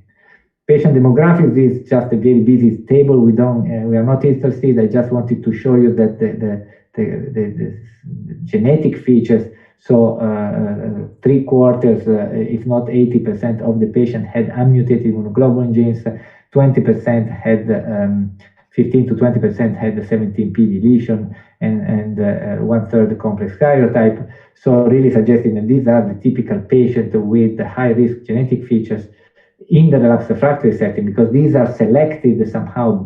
There is a selection bias due to the use of particular immunochemotherapy in the previous lines. This is the PFS, median PFS. This follow-up. This is the interim follow-up of 16 months. The median PFS is not being reached. Even in the final analysis at 22 months, so almost 2 years, median PFS has not been reached for acalabrutinib monotherapy. The median PFS was already reached in this initial analysis for both IDELA, bendamustine plus rituximab, the dotted line, the dotted blue line, and IDELA plus rituximab, the solid blue line. Roughly 16, 17 months. For BR, it became eventually to be 18 months with a longer follow-up. which is exactly identical to what we saw in many other trials, and are a little bit above 16 months for Idela plus rituximab. In this case, not because of a lack of efficacy, but because Idela is usually not well tolerated, as shown by my case also, and so it is discontinued, and therefore the patient cannot benefit long-term by the drug. So the benefit in terms of PFS was visible also in all subgroups, including those with high-risk feature, P53 mutation, immunoglobulin genes. I can show you that more in details with these PFS curves. On the left, the patient with deletion 17p and P53 mutation, where indeed so we see that the two purple lines are patient with and without P53 aberration treated with acalabrutinib, with the blue lines with and without P53 aberration treated with in the control arm, so bendamustine plus rituximab or idelalisib plus rituximab. On the right side, again, purple lines are patients treated with acalabrutinib. The blue lines are those treated with the other two regimens, and in this case, a patient with mutated or unmutated immunoglobulin genes. In terms of safety, I already showed you a couple of cases, and this is confirmed also in the study. There is a lower rate of discontinuation, definitely lower than Idela plus rituximab, and also lower than bendamustine plus rituximab. In particular, dose reductions were very rarely needed. The adverse events, I don't go into details. You already heard everything from John. Headache is a typical feature. Bleeding, what is interesting in the relapsed refractory setting, we had very few, or at least fewer bleedings compared to all other studies with acalabrutinib. So roughly 1/3 of the patients only had bleeding. They were, as usual, minor bleeding. So if you focus only your attention on the grade 3 column, then you will see that any of the adverse events was indeed in the range of one single digit, with the exception of neutropenia. But we have to remember that these are a relapsed refractory setting, so neutropenia is somehow a part of the long-term sequelae also of the prior treatment. And definitely the neutropenia was lower than with Idela or with the bendamustine plus rituximab. Other side effects, again, we don't go into details, so we just check at the grade 3 column and to see that the percentage of patients experiencing grade 3 adverse event is really minimal. So if we focus on adverse events of clinical interest, so those that we typically refer to the BTK inhibition, so atrial fibrillation on the left side, hypertension on the right side, you can see that indeed atrial fibrillation, if we consider a 3% background, so due to the age of the patient, there is really a slight increase of another 3% in this patient with a follow-up of almost 2 years. Hypertension, again, the values are very similar, for example, with acalabrutinib or with Idela, so really suggesting these are probably, again, somehow background values, background noise due to the age of the patient that eventually will develop sooner or later some hypertension.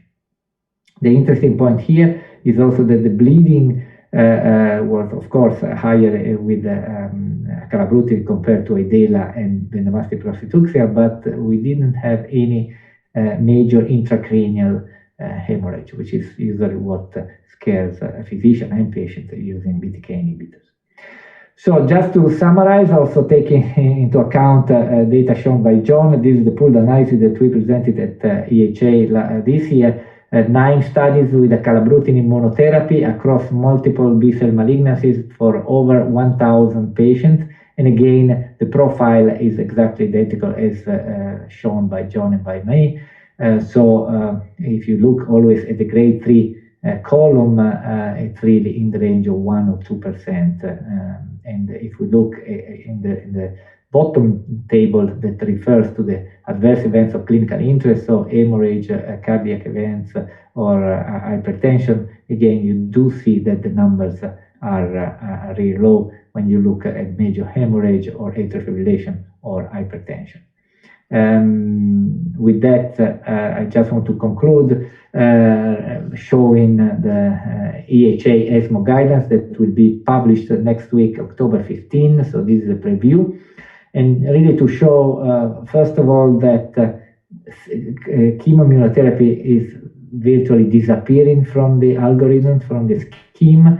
So we might repeat maybe in those who had a long remission duration in first line, but definitely, as you can see at the bottom, repetition of Fcr is definitely not recommended anymore. So maybe you can use some BR, but as we know, BR, you can get a 18-month progression-free survival, which is definitely not what we want to promise to our patients. For the rest, is the future and the present looks quite bright for our patients, as long as they can have access to the novel drugs. And as I understood, in India, not everyone has it yet. And hopefully, with the arrival of another BTK inhibitors, Acalabrutinib might open up even more the accessibility and the access to the novel drugs. Thank you very much. I also want to thank all the colleagues here who were involved in the ASCEND study. Thank you.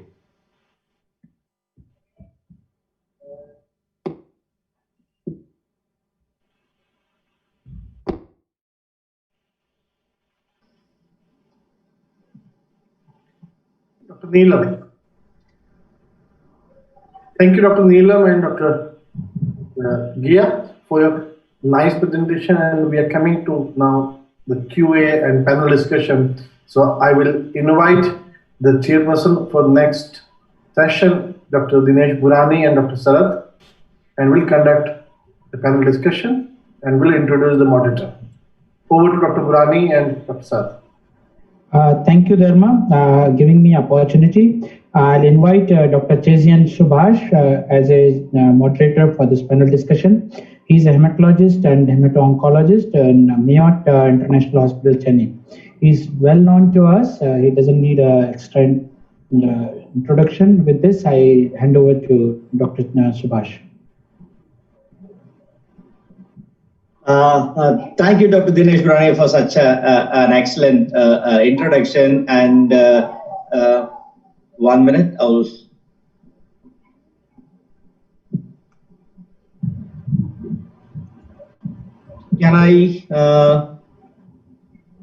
can anybody see my screen? We can see your slide. Make it the screen. Yeah, a slideshow. Just give me a minute.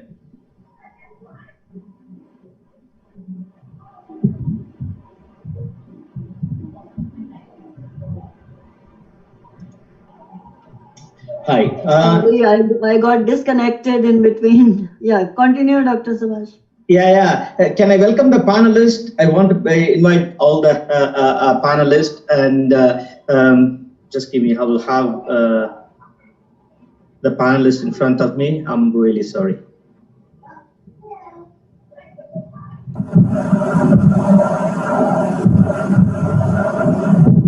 Can I request you to finish on time? So yeah. I'm really sorry. Can I invite the panelists, Dr. Paolo Ghia, Dr. Pagel, Dr. Anil Arabandi, Dr. Padmaja, Dr. Subramaniam, and we have quite a few panelists. And can I I couldn't get the, sorry, other panelists here.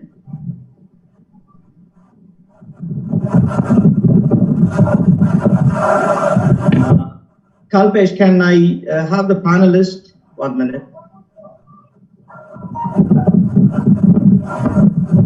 Board, please start. All the panelists, please unmute yourselves and start the videos.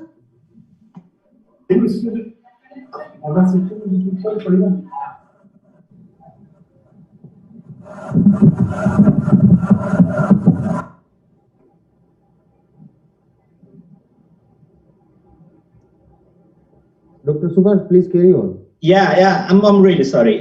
Here you go. Thanks for the introduction. And first, I thank AstraZeneca for providing us an opportunity to discuss with leading experts in CLL.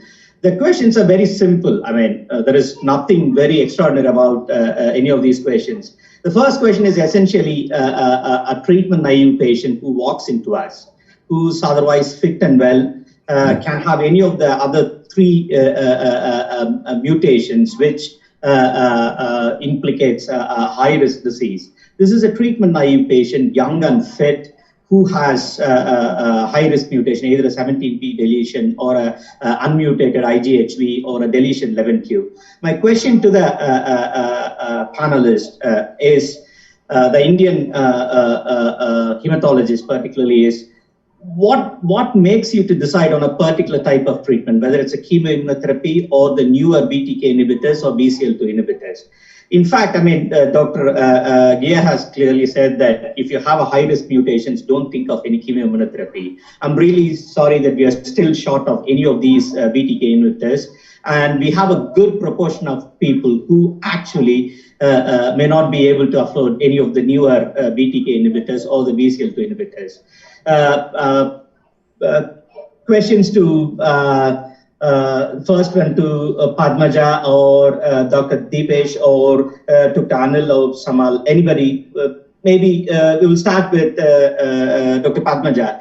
What's your choice of therapy for these patients? A young treatment-naive fit patients who has one of the high-risk disease, and what would you be a choice? Undoubtedly, if you've got a young patient and a high-risk disease, you would go for a BTK inhibitors, especially if you've got a 17p deletion. There is, I think the cost is previously, a couple of months ago, there was quite a bit of a concern with the finances. Now, where the generics come in, I don't find in real life that it is a huge difficulty, because even if you use a chemoimmunotherapy, they're going to be equally expensive or even higher. But of course, this is a longer term, and it works out for them with a high-risk disease. So I don't think for them, for this particular type of high-risk disease, cost is a concern at the moment for affording a rituximab. So I would certainly go for that. And 17p is commonly we do for all the patients, but the rest of the mutations, mainly the IGHV mutation, is something we have to start doing it, which we're not doing it regularly. But 17p, yes, of course we do it, yeah. In this patient, my choice would be a BTK inhibitor. Right. Acalabrutinib is a.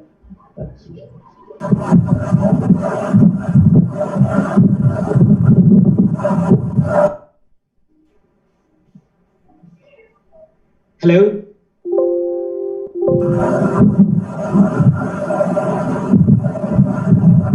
Dr. Prashant or Dr. Anil Arabandi or Bash. Hi. Basically, young patient with any 17p deletion, obviously we go with the BTK inhibitor. But someone who doesn't have BTK inhibitor, the choice is whether you want to give chemoimmunotherapy like bendamustine and rituximab, which is very common in Indian setting. Usually, I use ibrutinib in the second line, someone who has relapsed or someone who is an elderly patient with comorbid conditions, and someone who has 17p deletion. These are the patients I use ibrutinib with the rituximab combination. Right. Our biggest problem is always about ibrutinib's is the indefinite treatment. I will come to that in a minute. But you have still a choice of FCR chemotherapy, which is a finite chemotherapy. None of you prefer FCR still? So Dr. Priyanka here. For a young fit patient who has a very good cytogenetics without any of these prognostic markers, then we would think about an FCR. But having a deletion 17p or an unmutated IGHV, we wouldn't prefer for an FCR, which is a toxic regimen, and the cost is also high because of the supportive therapy. Right. And Dr. Anil Arabandi, what do you think about FCR chemotherapy in P53 mutations? I mean, if someone has TP53 mutations, FCR doesn't work. Basically, for these mutations, I think in UK we used to use what is that drug? Acalabrutinib. But here in India now, ibrutinib BTK inhibitor is a better drug. Therefore, I think FCR has no role in, it doesn't give better results with someone who has P53 mutations. And most of the people say that fit patients, we can go for FCR. But what I've seen is practical in clinical practice, most of us, we have been using BR as first line. Someone who doesn't have. So, Dr. Chazian, can I comment? This is Dr. Deepesh from PGI. So as I completely agree with Dr. Arivandi that, FCR is a regimen that is not very commonly used in India, predominantly because a lot of these patients have come from very far off places and supportive care for infections is not very good. So even at our center, if you look at our published data, the use of BR is more than FCR. And if you look at even the real world data with FCR, the benefit that was seen with FCR in clinical trials was lost in real world data. So recently, the Connect CLL registry from the US published their real world data from 200 centers. And they've shown that BR was as efficacious as FCR in terms of PFS benefit. So we are not wrong when we use BR specifically in patients who are mutated CLL. For patients who are unmutated or deletion 17p, naturally you would prefer to use ibrutinib, but that again depends on the affordability of the patient. And the second question is, are you going to use single agent ibrutinib or are you going to add rituximab to it? So the trial showed no benefit of adding rituximab to ibrutinib. So I would use a single agent ibrutinib. Right. Okay. My question to Dr. Pagel and Dr. Ghia, and is it your choice of, we haven't got acalabrutinib, so I'm sorry, we haven't got a choice of starting on acalabrutinib. This patient comes into your clinic, you have a 17p deletion and young fit patients. What's your choice there? Well, Paolo, I'll jump in. I'll let you maybe, I'll answer for both of us. I'll answer for both of us because I'm pretty confident we have the same answer. We really don't see a role at all for any chemoimmunotherapy of any sort in someone who has a 17p deletion and or a TP53 aberration. Those people do very poorly with chemoimmunotherapy. They may have a bit of a response, but it's very short duration, and the data is very clear that BTK inhibitors, and in your case, ibrutinib, is an important advance for those patients. Or alternatively, it could be venetoclax-based regimen for those patients. Those are both reasonable alternatives, but chemotherapy in that patient population is probably the one clear place where we would say we should avoid chemoimmunotherapy. Yes, indeed, I cannot, if not confirm what John said, meaning that if you have to use some money, that's where you would put it. And I remember some colleagues from northern countries in Europe that were saying, in case you don't have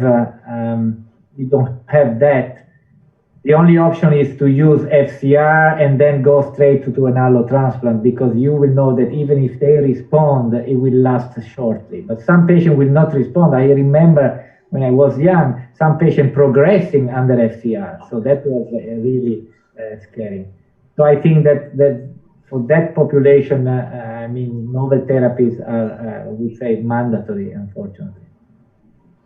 The follow-up question is, how long do you think this, how long does the PFS last and how many people escape ibrutinib? I have a couple of patients who are on them. They are older patients, but they escape within a couple of years. For these young and fit patients, if you're going to give them a progression-free survival of maybe a few years, that's still not enough, is it not?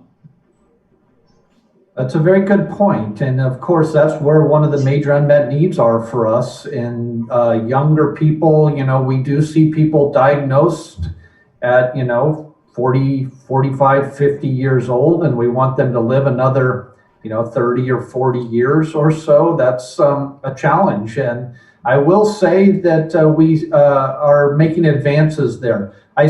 I will say that that's a patient population where I do have a conversation with them about the idea of being on therapy for long periods of time, but recognizing that we actually need to, think about the best way to be treating these people so that they do have the potential for that long-term survival. That's a major challenge for us, and I would argue that in some of those young fit patients, if you had a 45-year-old patient who's well and does not have high-risk features, there's still potentially a very major role for chemoimmunotherapy there, even though it's not the party line in the United States. And I would say the pendulum will swing back towards the center for those kinds of patients. Paolo, how do you feel about that?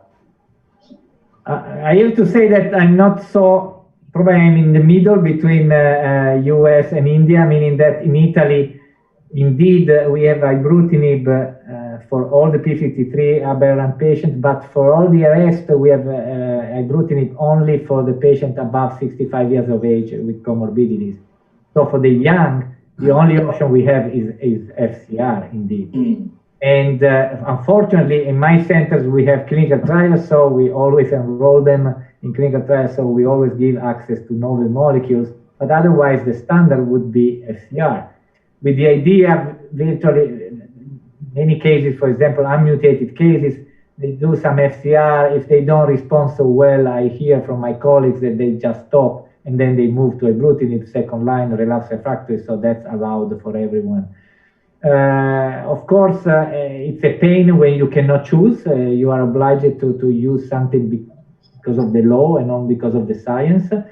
And it is also true that in young patients with a long expected PFS, but a continuous treatment, of course, that could be also somehow a burden for young patients who are not used to take pills and medicines to think of taking that drug for 10 years. And I always say you should be thankful if you can take it for 10 years. It means that the response will last for 10 years. But it's also true that I believe and I expect that in the next few years, we will learn a little bit more about fixed duration, time-limited treatment. So I wouldn't be surprised if someone who starts now ibrutinib in 2, 3, 4 years, we will know that maybe by adding one year of venetoclax or by or stopping even. There are even studies now with the discontinuation of ibrutinib after a certain time, after a certain response. So we are really learning. I always say to my patients, I mean, don't even think too far because things are really changing monthly.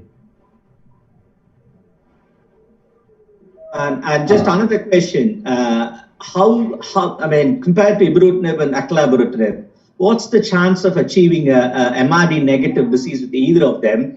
And if it's, is it prudent to even check for it, or we just carry on with the hematological and the lymph nodal response? Yeah, I'll give an answer to that. With single agent ibrutinib or even single agent acalabrutinib, the chance of becoming undetectable for MRD is almost zero. It doesn't happen with single agent BTK inhibitors. It is certainly true that the combinations, and Dr. Menon alluded to the ibrutinib venetoclax combination as an example, can lead to undetectable MRD.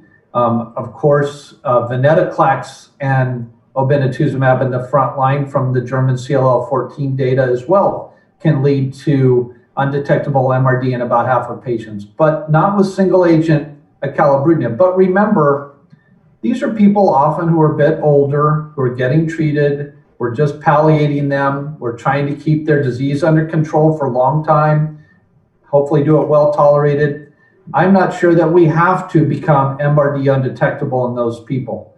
Now, that might help us stop therapy at some point, and Paolo alluded to that coming hopefully in the near future. But right now, MRD assessments are really still an academic exercise as part of clinical trial, except for the one setting of using venetoclax-based therapy for time-limited treatment.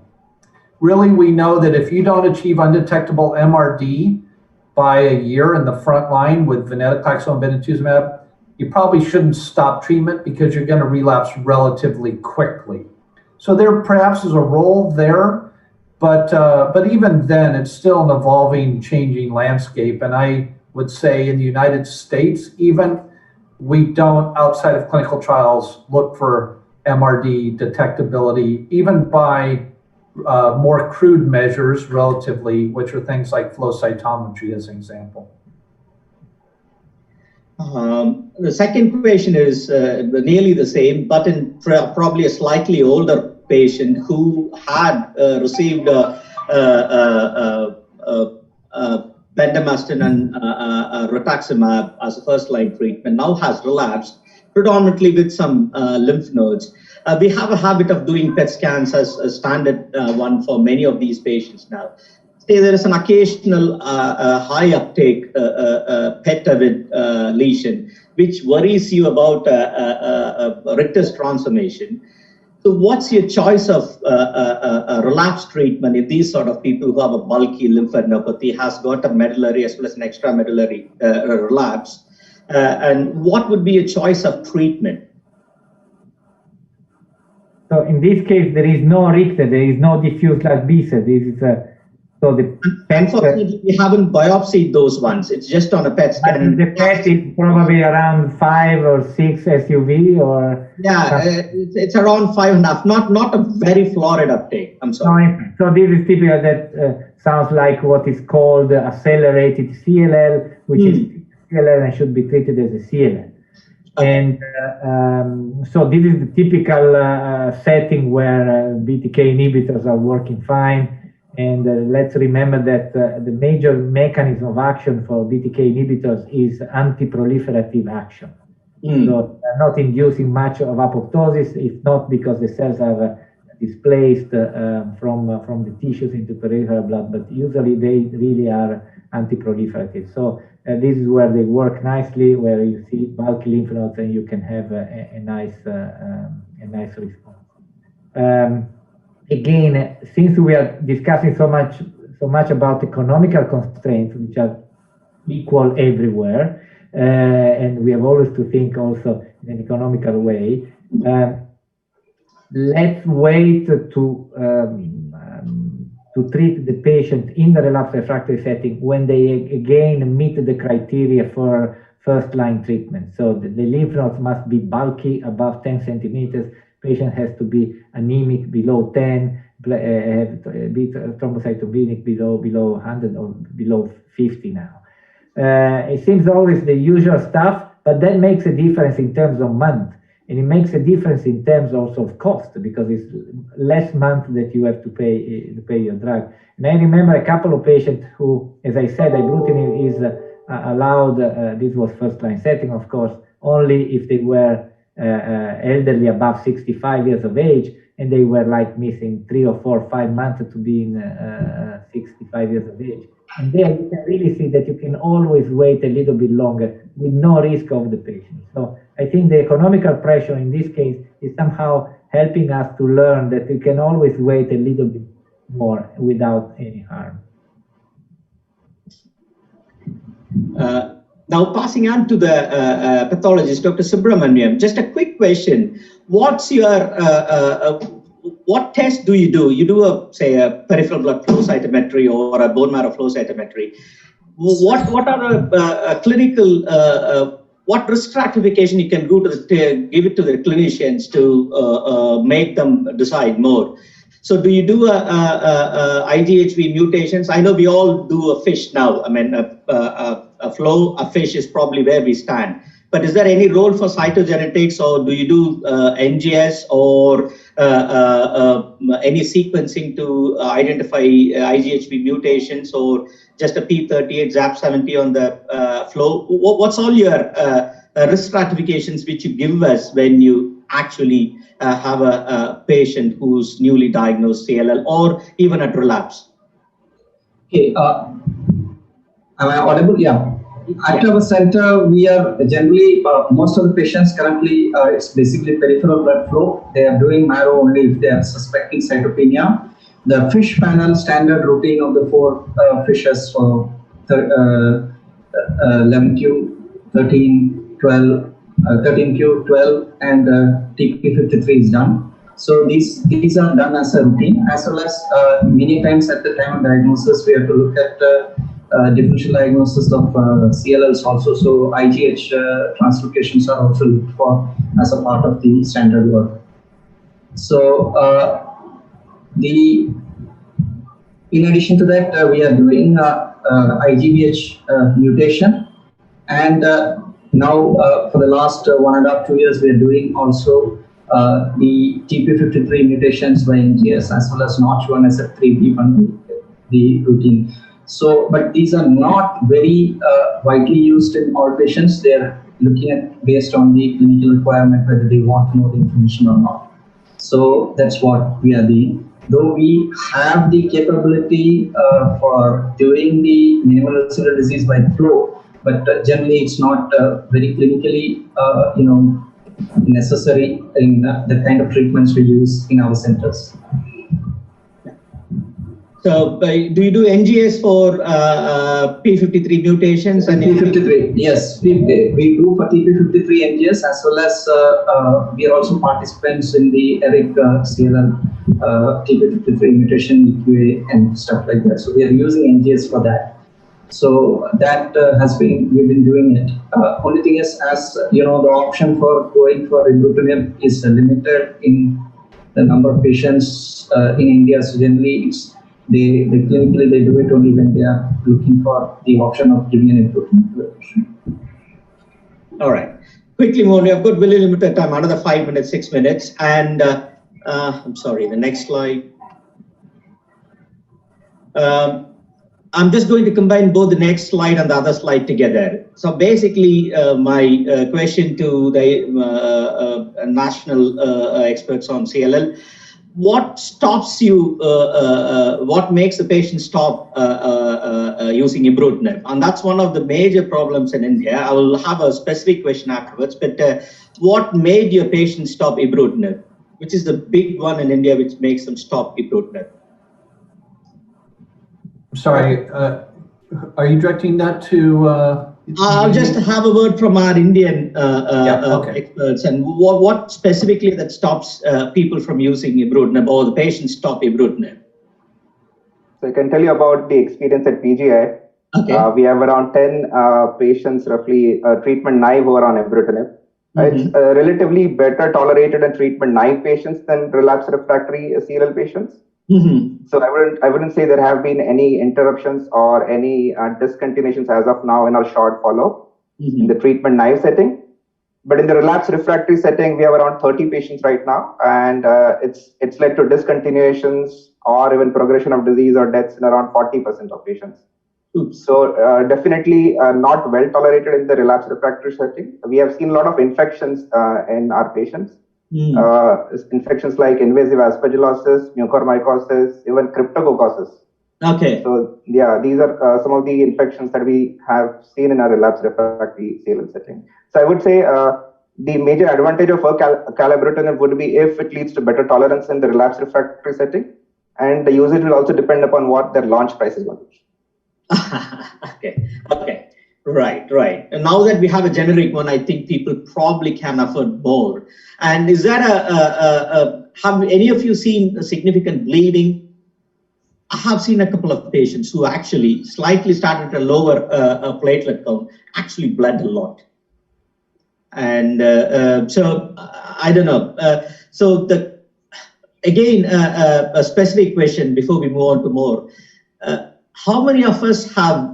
There is a significant problem in Indian patients that there is a significant lymphocyte spur when using ibrutinib. In fact, many of my patients who started with a lymphocyte count of say 40, 50,000, as soon as they start to use ibrutinib, it went to 70, 80,000. Doctor, you have given expensive medication, it's not working, it's all going up. And that's a particular problem which we have seen. And is it a particular problem elsewhere in Italy or US? And what do you do for those patients? Well, it's expected, right? And it's really educating the patient to make sure that they know that that's what happens, that these lymphocytes come out of the marrow, come out of the lymph nodes and circulate in the peripheral blood for some period of time. And frankly, the last thing you want to do is stop therapy in those patients. So really, if they're doing well, they're feeling well, you can tell their lymph nodes are getting smaller, perhaps on physical exam. it's important to make sure that they know that this is exactly what we would expect and it's okay. And it may take many months before that lymphocyte count comes back to normal. And one of the things that we don't really understand, but it's important to know, is that it can actually, in some patients, take many, many months, even more than a year or so to come back to normal. And in some patients, small number, never comes back to normal. And the people that have those very slow resolutions of their lymphocyte counts are actually the most favorable patients for reasons that we don't understand.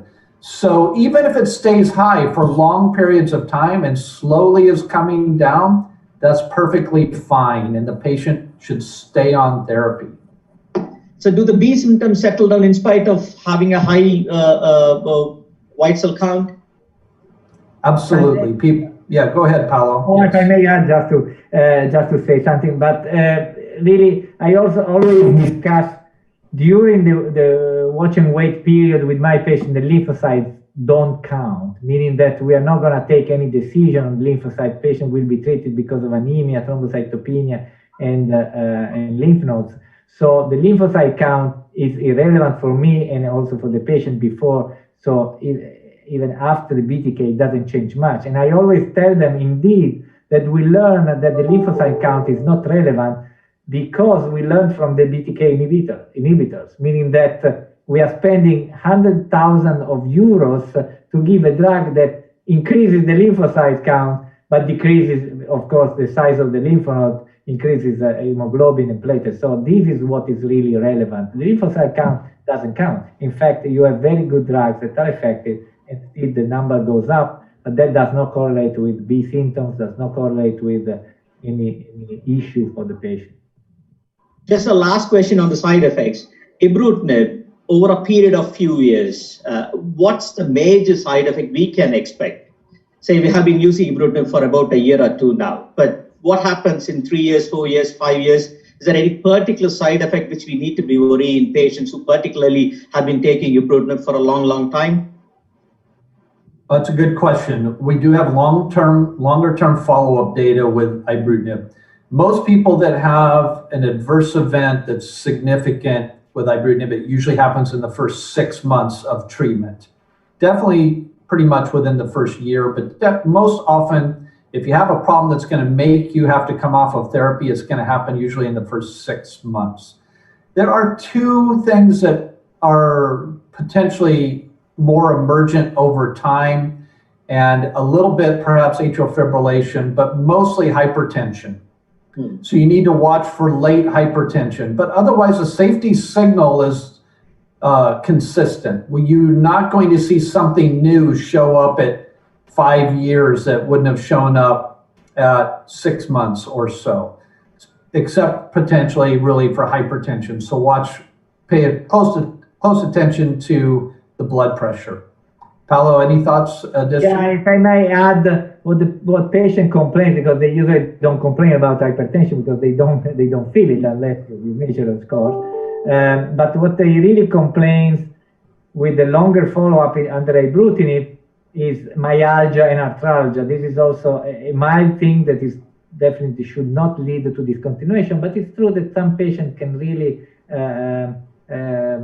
complain a lot about it, and it's probably one of the few instances where we try to decrease the dosage, and then after a few weeks we try to go back again, because this is something that, especially in the elderly, maybe they have pain for many other reasons, but it's something that they complain a bit. I would say if they don't have anything else, they would complain about that.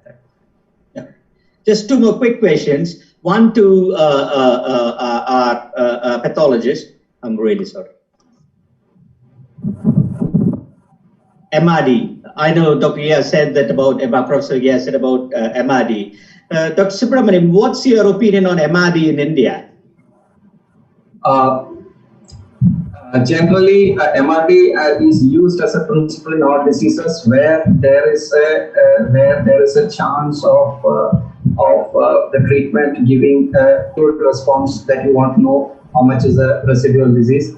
So I think with the most of the chemo immunotherapy regimens we have done, maybe a very limited experience we would have done in say under 10 samples, and we hardly have got one sample in which there was a reduction in MRD beyond less than 1 in 10,000, but almost all the samples have not to the low level, but a significant burden of disease that you really don't require that kind of a sensitive technique with the regimens we share. But with the future developments in treatments and future standard treatments becoming more and more available in India, I feel that the requirement for minimal residual disease will increase.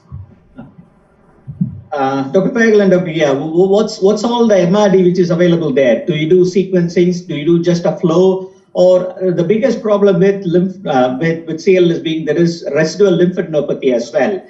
As it makes you wonder about minimal residual disease in the nodes or the sequencings or the FISH or the flow, what are all these? How do we classify MRD in CLL?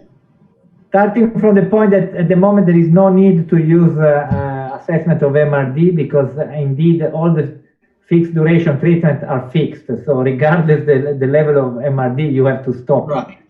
So, and we cannot take any decision based on MRD, unfortunately, though in the future it will be relevant, and as John mentioned, it should be included in all clinical trials, and actually clinical trials should be designed with MRD-driven endpoints. Having said that, what we think is MRD assessment will become very soon important. We, as Eric, we set up the standard for flow, which is I think is still the easiest, the fastest and quickest to have results. I have to say that I foresee that in the near future, couple of years, NGS will take over because it can go much deeper, and as soon as the prices come down, will be probably more standardized, and you can just it will be probably more reliable. Right. Dr. Subhash, yeah. I think we will be running. Can we restrict it? Last question, sir. Last question. I will finish it here. The question to our international experts is: if you are going to use a finite treatment for any of these young, fit patients who have got multiple decades ahead of them, what's your partner drugs? What are your partner drugs? Are you going to use a single agent? What a specific finite treatment for these young patients? Venetoclax, Ibrutinib, say Acalabrutinib, Obinutuzumab, Idelalisib. You take your choice. Is there any partners where we can use a fixed drug combination and forget about it for the next few years? Well, I'll start. I'll just say likely for most people in the United States, that's a combination of Venetoclax and Obinutuzumab. We, of course, don't have an approval with Ibrutinib and Venetoclax, but we will soon. But even there, the data will actually not likely be better than Venetoclax and Obinutuzumab. And when you combine the Ibrutinib and the Venetoclax up front, you use it there, you might be burning a bridge for the ability to use one of these drugs later on. And we still don't know if combinations of therapy like Ibrutinib and Venetoclax are any better than just sequential use. And in fact, the data might suggest that progression-free survival is going to be longer with sequential use. So in a younger patient, I'm very attracted to Venetoclax and Obinutuzumab as a time-limited therapy. Yeah. Right. How long do you think it needs to be done? Yeah. I'm sorry. It's 1 year of treatment in the front line. It's 1 year of treatment. One difference is in the United States, we can continue with the therapy after a year. We don't have to stop. But in the majority of patients, you're going to be able to do that. And I think that's a very appealing approach for many patients. Yeah. Is there any role for an allograft at the end of this? No, sorry, I have to leave. It's my last answer. I have really to leave because I'm 15 minutes I'm late. sorry. Yeah. So I think that the issue, I fully agree with what John said. The issue here, and the major piece of information that we are missing is: can we retreat the patient relapsing after finished therapy with combinations with the same therapy or not? This is the key. If this is not possible, a patient will be resistant or will not respond as well as the first time, then probably they will have a limited use. Right. Still a lot more questions asked, but paucity of time. Thank you. Sorry for that. Yeah. Thank you. Thank Okay. you all. So I thank Cherian and Dr. Dinesh for conducting this panel discussion. And at the end, we'll invite Honorable Dr. S. Advani to present the introduction to Indian oncology community for a word of wisdom and the take-home message and your final words for this meeting. Dear friends, I am in this branch for 45 years, and you must try to understand that how the change we have seen, the change from the drugs like we had only chlorambucil and steroids, and today a wide range of the drugs. And the major problem is how to select for a particular patient. So I think that's where the personalized treatment has become one of the important factors. And you can also see that how the things are improving. We use the ibrutinib, Bruton tyrosine kinase inhibitors really, when it came, it was a big thing. And now we have another drug, the second generation, Acalabrutinib. And that's also one of the drugs which really gives the good results in CLL as well as the low-grade non-Hodgkin lymphoma. So I think today's presentation have all collaborated and shown that this is one of the very potent second generation BTK inhibitors, and that it is very efficacious and is safely used. Progression-free survival was significantly prolonged with Acalabrutinib as compared to the standard CLL treatment. And I think the important thing is also that the combination, other combination which were used up till now, Acalabrutinib was also probably equivalent or a little superior to them.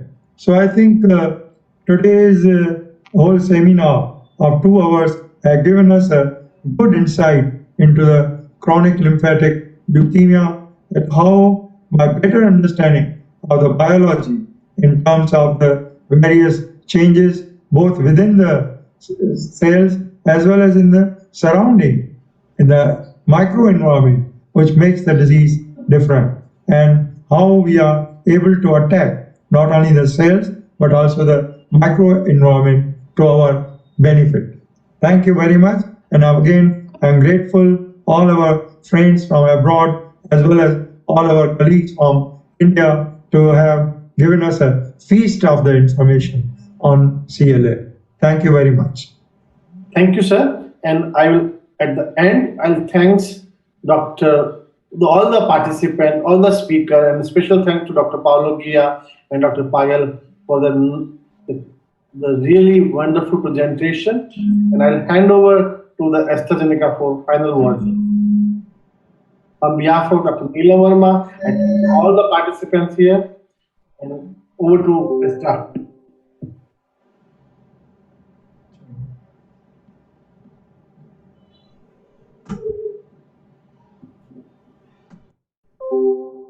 I think, is there anybody from Astra? I think we can conclude this session. Have a good day and good night to all, and we'll see you some other moment. Thank you, Dr. Pagel, and everybody.